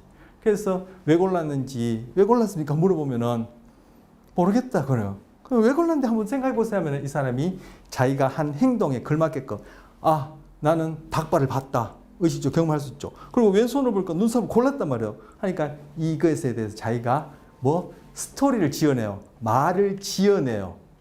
뭐 닭똥을 치우려면 삽이 필요해서 골랐다. 이런 식으로 얘기를 해요. 뭐 자기가 의식적인 자, 소위 에고가 하는 이 말은 뭐예요? 실제 자기가 모르는 또 다른 자. 융의 셀프라 얘기할 수 있을까요? 하여튼 그 개념이 이걸 위해서 만든 건 아니기 때문에 제가 그걸 갖다 붙이기엔 곤란한데 어떤 에고가 아닌 자기가 모르는 또 다른 무의식적인 또 다른 자, 셀프에 해당한다고 볼 수 있는데 그런 자아는 뭐요? 당연히 눈 오는 장면을 경험했기 때문에 그에 해당하는 눈삽을 고른 거죠. 이 말인즉슨 이 분할뇌 환자뿐만 아니라 여러분이나 저처럼 정상적이게 얘기하는 사람 경우에도 뭐요? 자기가 의식하는 에고가 경험하는 내용이랑 또는 말하는 내용이랑 자기가 모르는 또 다른 나의 자, 오히려 보면 더 근본이 되어지고 핵심이 되어지고 빙산에 비유하자면 수면 아래 더 큰 부위를 차지한다고 여겨질 수 있는 무의식적인 자, 셀프에 해당하는 이 둘 사이에는 이것이 불일치하는 경우가 있을 수 있고 달리 얘기하면 불일치하는 경우가 대부분이라고 볼 수 있어요. 왜? 아까 대통령의 연설 같은 경우에 보셨죠? 음색인식 불능증이랑 베르니케 실증 환자들에 상대해서 정상인이 그 대통령 연설에 대해서 반응하는 걸 보세요. 그걸 볼 때 우리는 다 미쳐가는 것처럼 우리는 가장 흔한 거짓말은 우리가 우리 스스로 하는 거짓말이고 우리는 이렇기 때문에 다른 사람에 대해서 잘 속아 넘어간다 이렇게 얘기를 하는 거예요. 여기 읽어보면요. 글자가 작은데 서로 다른 방구에 각기 다른 인지 과제를 동시에 제시하는 방법이다. 왼쪽 방구에 보여준 것은 왼쪽 방구에 입력된 것은 닭발이고 그것과 어울리는 것을 왼쪽 방구가 선택하도록 요청했다. 왼쪽 방구가 선택한다면 손으로 선택한다면 죄송해요. 왼쪽 방 자꾸 오른쪽 왼쪽 헷갈려서 여러분이 더 헷갈리게 될 텐데 지금 이 닭발이 입력된 왼쪽 얘기합니다. 왼쪽 방구가 선택한다는 얘기는 왼쪽 뇌에서 지배받는 오른손으로 선택한다는 얘기죠. 선택을 요청했으며 또한 오른쪽 방구에 보여준 거예요. 오른쪽 방구에 보여줬다. 즉 오른쪽에 입력된 것은 눈 오는 장면이죠.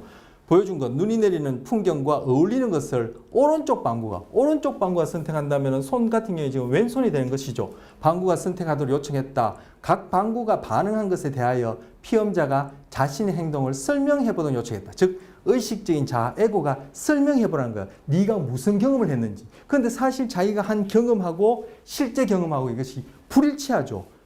분할내 환자 경우에 확인이 드러났어요. 그럼 이게 분할내제 환자에서만 끝나는 일이라 하더라도 흥미롭고 재밌을 텐데 뇌의 이해에 있어서 이것이 결국 정상인에게 있어서도 이것이 나타난다는 거예요. 뭐 우리는 의식적으로 접근할 수 없기 때문에 무의식이라 부르고 그 무의식적인 어떤 나의 존재를 규정하는 그 빙산 아래에 있는 그 큰 부분들, 즉 융의 셀프에 해당한다고 보여줄 수 있는 그러한 경험들은 실제 나 에고가 의식하고 말하는 내가 안다라고 여기시는 내가 내 자신에 대해서 안다라고 여기시는 부분하고는 이것이 차이가 있을 수 있다. 상당한 괴리가 있을 수 있다는 것. 그래서 니체는 뇌과학자는 아니지만 소위 몸철학자라고 불리는 니체는 가장 흔한 거짓말은 우리가 우리 스스로에게 하는 거짓말이다. 그리고 앞서 봤던 올리버 섹스의 대통령 연설에서 정상인들이 하는 그 반응을 볼 때 바로 이러한 우리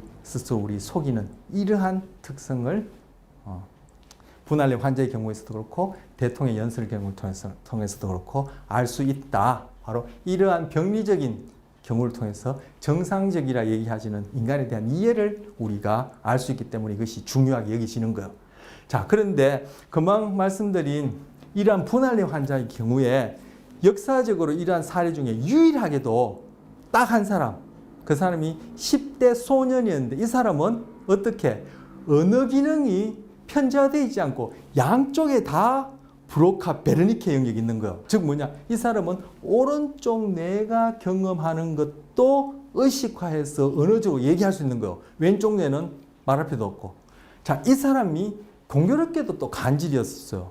간질이라 해서 다 뇌량을 자르는 건 아닌데 또 공교롭게도 이 사람이 뇌량을 자라서 분리뇌 환자예요.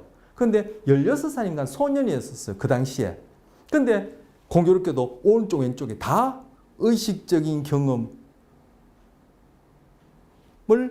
하고 언어적으로 표현할 수 있는 이러한 능력이 있는 거예요. 언어 기능에 있어서도 편제가 없고, 그죠? 오른쪽 뇌는 무의식적인 처리, 왼쪽 뇌는 의식적인 처리와 의식적인 접근이 가능하다고 했는데 이 폴이 아마 가명일 거예요. 폴이라고 하는 이 소년의 경우에는 오른쪽 뇌, 왼쪽 뇌 다 의식적인 경험과 그걸 언어적으로 처리할 수 있는 그런 뇌를 가졌는데 이 소년한테 똑같은 이런 검사도 하고 이런 질문을 한 거예요. 자, 분리뇌 환자입니다. 이 폴이. 당신은 커서 무엇이 되고 싶습니까? 라고 좌뇌한테 물어봤어요. 하니까 이 사람은 폴은 자동차 경주자로 물어봤어요.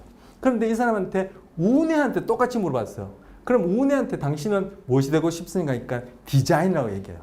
왜 불일치가 나죠? 뇌량이 잘렸기 때문에 오른쪽 뇌는 왼쪽 뇌가 서로 소통을 못해요. 그러니까 좌뇌한테 물어보니까 자동차 경주자, 우뇌한테 물어보니까 디자이너예요. 뭐요? 자기 안에 두 개의 자아가 있다는 거죠. 이 사람 우방구한테 직접 물어봐서 우방구가 의식적으로 언어를 통해서 대답을 이제 할 수 있기 때문에 물어보니까 디자이너, 한쪽은 자동차 경주자. 이렇게 폴 안에는 두 개의 서로 다른 자아들이 있고 이것이 폴이나 또 다른 분리뇌 환자뿐만 아니라 우리 정상인에게도 내가 모르는 또 다른 자아, 뇌가 있다. 그리고 뇌과학자들은 여기서 보는 것처럼 최소한 2개가 아니라 이것이 더 많은, 어떻게 보면은 수십 개의 자아가 있을 수 있다 하고, 대체적으로는 뭐 자아를 크게 한 3가지 정도로 이렇게 나눠서 얘기를 해요. 우리는 뭐 내가 의식적으로 아는 소위 에고라 얘기하는 그러한 자아밖에 모르죠. 나머지는 의식 아래, 의식적으로 접근하지 못하는, 빙산에 비유하자면 수면 아래에 있는 더 큰 이런 부분들이 다른 나머지 자아를 구성할 텐데, 그들 간에 서로 것이 불일치하는 점이 있다라고 이제 보여지는 것이죠. 그리고 이 같은 폴한테 또 물어봐요. 좌반구한테 당신은 신이 있다고 믿습니까? 하면은 yes 하는데, 오른쪽 뇌한테 당신이 신은 있다고 믿습니까? 하면 아니요라고 얘기해요. 뭐가 진짜인지 모르죠. 그렇듯이 정상인에게도 그럴 수 있다는 거예요. 그래서 이와 관련된 어떤 연구나 볼 수 있는데, 이건 불린의 환자가 아니고 정상인들을 대상으로 신을 믿는다는 사람들을 부르고, 나는 무신론자라는 사람들을 불러서 그 뇌 영상, 실제 이제 뇌가 활동하는 것을 실시간으로 촬영하는 뇌 영상 장치에 넣어놓고 신을 믿지 않는 사람한테 물어봐요. 당신은 신을 믿지 않습니까? 하면 yes 그래요. 그리고 뇌를 찍어보면 뇌 활동이 거의 없어요. 그런데 신을 믿는 사람들한테 그 뇌 사진을 찍으면서 이 사람들 물어봐요. 당신은 신이 있다고 믿습니까? 하면은 yes라 그러는데 뇌 활동이 굉장히 활발하게 일어나요. 이게 무슨 의미냐면은 우리 몸도 그렇지만 뇌도 우리가 쉽게 할 수 있는 행동은 별로 힘이 안 들죠. 여러분이 뭐 펜 하나 드는데 무슨 힘이 들겠어요. 하지만 뭐 여러분이 체육관에 간다든지 하고 몸짱이 되려고 그저 아주 무거운 역기를 뭐 수십 번씩 몇 세트씩 든다면은 굉장히 힘이 많이 들어가고 에너지가 많이 들어가면, 여기 우리가 봤듯이 운동신경에서 활동전이가 일어나고 운동 근육이 수축하면서 전기신호가 막 발생하고 에너지가 많이 쓰이겠죠. 뇌도 마찬가지예요. 여러분한테 쉬운 과제를 내면은 뇌 활동 거의 없어요. 그리고 어려운 과제를 하더라도 여러분이 여러 번 반복해서 자동화되어지면 될수록 뇌 활동은 점점 줄어들어요. 그런데 어려운 과제를 당면했을 때 내가 익숙하지 않은 그러한 어떤 운동이나 그런 인지 과제를 할 때는 뇌 활동이 굉장히 활발해지거든요. 이게 뭘 의미하는 거죠? 무신론자한테는 신이 없습니까? 물으니까 예 하는데 뇌 활동이 거의 없고, 유신론자한테는 신이 있습니까? 하는데 있습니까? 물어봤는데 예 하는데 뇌 활동이 굉장히 활발해졌거든요. 결국 뭐예요? 에고는 있다라고 믿습니다라고 yes 하지만 자기가 모르는 다른 자기를 구성하는 빙산의 아랫부분은 뭐죠? 안 믿는다는 얘기죠. 이런 식으로 우리 안에는 불일치되어지는 경우가 있어. 물론 유신론자라는 거 얘기한 사람 경우에 다 그렇다는 뜻이 아니라 그런 실험의 경우에 그런 사례가 있었고 그런 경향성이 있다, 대체적으로 있다는 것을 보여준 거죠. 바로 니체 말처럼 우리가 가장 흔하게 하는 거짓말은 우리 스스로에게 하는 거짓말이다. 이러한 현상을 뇌과학을 통해서도 불린의 환자나 아까 언어상실증 환자를 통해서 볼 때 통해서 우리 정상인의 뇌와 우리 인간, 우리 자신에 대해서 이해할 수 있다는 그런 시사점이 있는 내용이다라고 볼 수 있습니다. 불린의 환자가 그림을 그렸습니다. 여기 이제 예를 보여주고 직육면체인가요? 예, 직육면체 이렇게 예를 보여주고 불린의 환자입니다. 왼손으로 그려보라 했어요. 왼손으로 그린다는 것은 이 왼손은 어느 뇌의 지배를 받죠? 대적 지배니까 오른쪽 뇌의 지배를 받아서 보고 그리는 거예요. 그리고 오른손으로 그려보라 했어요. 오른손은 어느 뇌의 지배를 받죠? 왼쪽 뇌의 지배를 받아서 그려봤어요. 잘 보세요. 어느 쪽이 실제 이 보고 그린 그림에 가깝나요? 왼손으로 그린 그림이 훨씬 더 실제 가깝게 잘 그렸죠. 즉 공간적인 표현을 제대로 하고 있어요. 즉 왼손은 오른쪽 뇌의 저 우반구에 지배를 받고 있죠. 그래서 오른쪽 뇌는 왼쪽 뇌에 비해서 공간과 관련된 그러한 정보 처리를 더 잘하는 전문성이 있어요. 즉 공간과 관련된 지각에 있어서 기능 편저가 있는 것이죠. 오른쪽 뇌는 무의식적이고, 오른쪽 뇌는 언어의 정서에 관련되고, 오른쪽 뇌는 주의에 관련되고, 그리고 오른쪽 뇌는 공간 지각 관련해서 그런 기능 편제와 우세성이 있고, 왼쪽 뇌는 의식적이고, 왼쪽 뇌는 언어의 문법이나 그런 단어 이해와 표현에 대해서 전문성이 있고, 뭐 그리고 왼쪽 뇌는 좀 전에 얘기했나요? 의식적인 경험에 대해서 또 그런 기능 편지와 전문성을 가지고 있다. 이렇게 정리해 볼 수 있어요. 자, 다음 보시면 제가 정리를 했습니다. 자, 대뇌 기능 편지와 이제까지 한 거예요. 자, 우방구는 이쪽, 외하방구는 이쪽인데 우방구는 아날로그식 표상을 한다 그래요. 이 표상이 이제 경험하는 것들이 뇌에 결국 어떤 우리가 배웠던 전기 신호로 이제 상징화되어진다. 그것은 이제 표상이다. 이렇게 얘기할 수 있는데 우방구는 실시간으로 계속 주어지는 정보에 대해서 아날로그식 표상을 하고 좌방구는 디지털식 표상을 해요. 그런데 이것이 뇌량을 통해서 주고받을 때 우방구의 아날로그식 실시간으로 계속 주어진 정보를 좌방구가 디지털식으로 그것을 처리를 해서 의식화해서 언어적으로 말을 하든 상상을 하든 기억을 하든 표현을 한다면은 결국 우리가 소위 에고가 경험하는 의식 경험이란 것은 우방구의 경험을 그대로 다 표상해서 인식화할 수 없다는 거예요. 그러면 우방구는 아까 무의식적인 처리 과정을 전문화되어 있다. 즉 무의식적 처리 과정을 한다고 했으니까 결국 우방구를 통해서 들어오는 그러한 정보들, 우방구가 하는 경험의 대부분은 완곡의 상당 부분은 우리가 의식하지 못한다는 것.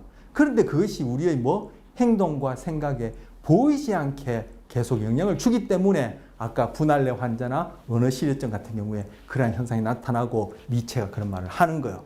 자, 우방구는 비언어적 표상을 하고 좌방구는 언어적 표상을 하고 그리고 우방구는 무의식적인 또는 비의식적인 그런 처리를 하고 우방구는 의식적인 처리를 한다. 이렇게 하나 더 첨가해도 좋고요. 자, 우방구는 아까 언어의 운율, 이해와 표현, 정서 이해와 표현에 관련되고 좌방구는 언어의 문법적 이해와 표현에 관련되고 그리고 우방구는 직관적이고 전체적이고 아까 주의와 관련해서 우방구는 전체적으로 다 주의를 줬잖아요. 그리고 공간적이고 조금 전에 왼손 오른손 분할 환자가 그림 그렸을 때 왼손이 훨씬 더 공간적인 표현을 잘했어요. 공간적 지각에 우세하고 그리고 좌방구는 논리적이고 그리고 분석적이고 인과적인 지각을 한다. 바로 이것이 우리 에고가 하는 의식적인 경험의 특성이죠. 인과관계에 따라서 요모조모 분리적으로 분석적이고 논리적으로 이렇게 우리가 표현하고 경험할 수 있는 것. 아까 분할뇌 환자 같은 경우에 왜 눈썹을 골라야 하니까 논리적이죠. 인과적이죠. 그것이 실제와는 다르지만 닭똥을 치우려면은 삽이 있어야죠. 그래서 골랐습니다. 얼마나 논리적이고 인과적이에요. 하지만 그것이 실제 경험과는 달랐죠. 왜? 좌방구, 우방구 사이에 통신할 수 있는 경로가 없으니까 뇌량이 잘있기 때문에 우방구가 한 경험을 좌방구가 의식적으로 경험하지 못하니까 논리적이고 분석적이고 인과적으로 에고가 말을 지어내는데 정상인의 경우에도 뇌량이 있다 하더라도 아날로그가 디지털로 다 표상될 수 없기 때문에 그 처리 방식이 달라서 표상될 수 없기 때문에 우리의 에고의 논리적이고 분석적이고 인과적인 그러한 의식적인 경험이 바로 우방구를 통해서 일어나는 무의식적 경험을 다 표현하거나 알 수 없고 그 사이에는 불일치가 일어날 수밖에 없다. 아까 앞서 재차 반복했던 내용들에 해당하는 것입니다. 자, 그리고 어떻게 경로, 무엇 경로 우리 시각과 관련을 통해서 배웠죠. 시각과 관련해서 지금 어떻게 경로는 두정엽 쪽하는 배측 경로가 어떻게 경로고 무엇 경로는 측뒤엽 쪽하는 복측 흐름이 무엇 경로였어. 어떻게 경로는 후두엽에서 두정엽 쪽으로 가는 배측 흐름 그리고 무엇 경로는 후두엽에서 측뒤엽 쪽으로 가는 복측 흐름이었는데 무엇 경로가 결국 바로 왓 패스웨이라 해서 그 보고 있는 시각과 관련해서 보고 있는 대상에 대한 인식과 관련되는 것이죠. 그래서 이 무엇 경로는 주로 후두엽 쪽에서 어디 측뒤엽 쪽으로 가더라도 어디 좌방구 쪽 측뒤엽 쪽으로 주로 가요. 그리고 어떻게 경로는 시각을 통한 그 경험이 의식화되지 않고 무의식적인 수준에서 어디 우리 행동을 그 상황에 맞게끔 공간 속에서 적절하게 조절한다 했죠. 바로 이것은 어떻게 경로는 후두엽에서 두정엽 쪽으로 가더라도 어디 우방구 쪽으로 가게 돼요. 그래서 시각을 통해서 우리 몸을 자동적으로 이렇게 적절히 조절할 때는 이거는 우방구를 통해 무의식적으로 일어나고, 시각을 통해서 우리가 보는 대상을 의식적으로 경험하는 것은 이 후두엽을 통해 복적 경험을 갈 때도 좌방구 쪽 복적 경로로 가게 돼요. 그래서 시각을 통해서 들어온 경험이 무엇에 대한 경험이면 좌방구 후두엽에서 좌방구 복적 쪽으로 가게 되고, 이것이 무의식적인 수준에서 또는 뭐 달리한 비의식적인 수준에서 우리 행동을 조절할 때는 후두엽에서 두정맥 쪽으로 갈 때 우방구를 통해서 가고, 이런 식으로 기능적으로 나눠지게 돼요. 자, 이것이 오늘 한 대뇌 기능 편제와 얼추 정리해 본 것이고, 이 두 가지는 우리 앞서 봤던 시각과 관련해서 한 얘기를 또 이렇게 기능 편제와 관련해서 나눠봤습니다. 자, 이번 시간 이렇게 해서 마치고 다음 시간에 또 11강으로 만나 뵙기로 하겠습니다.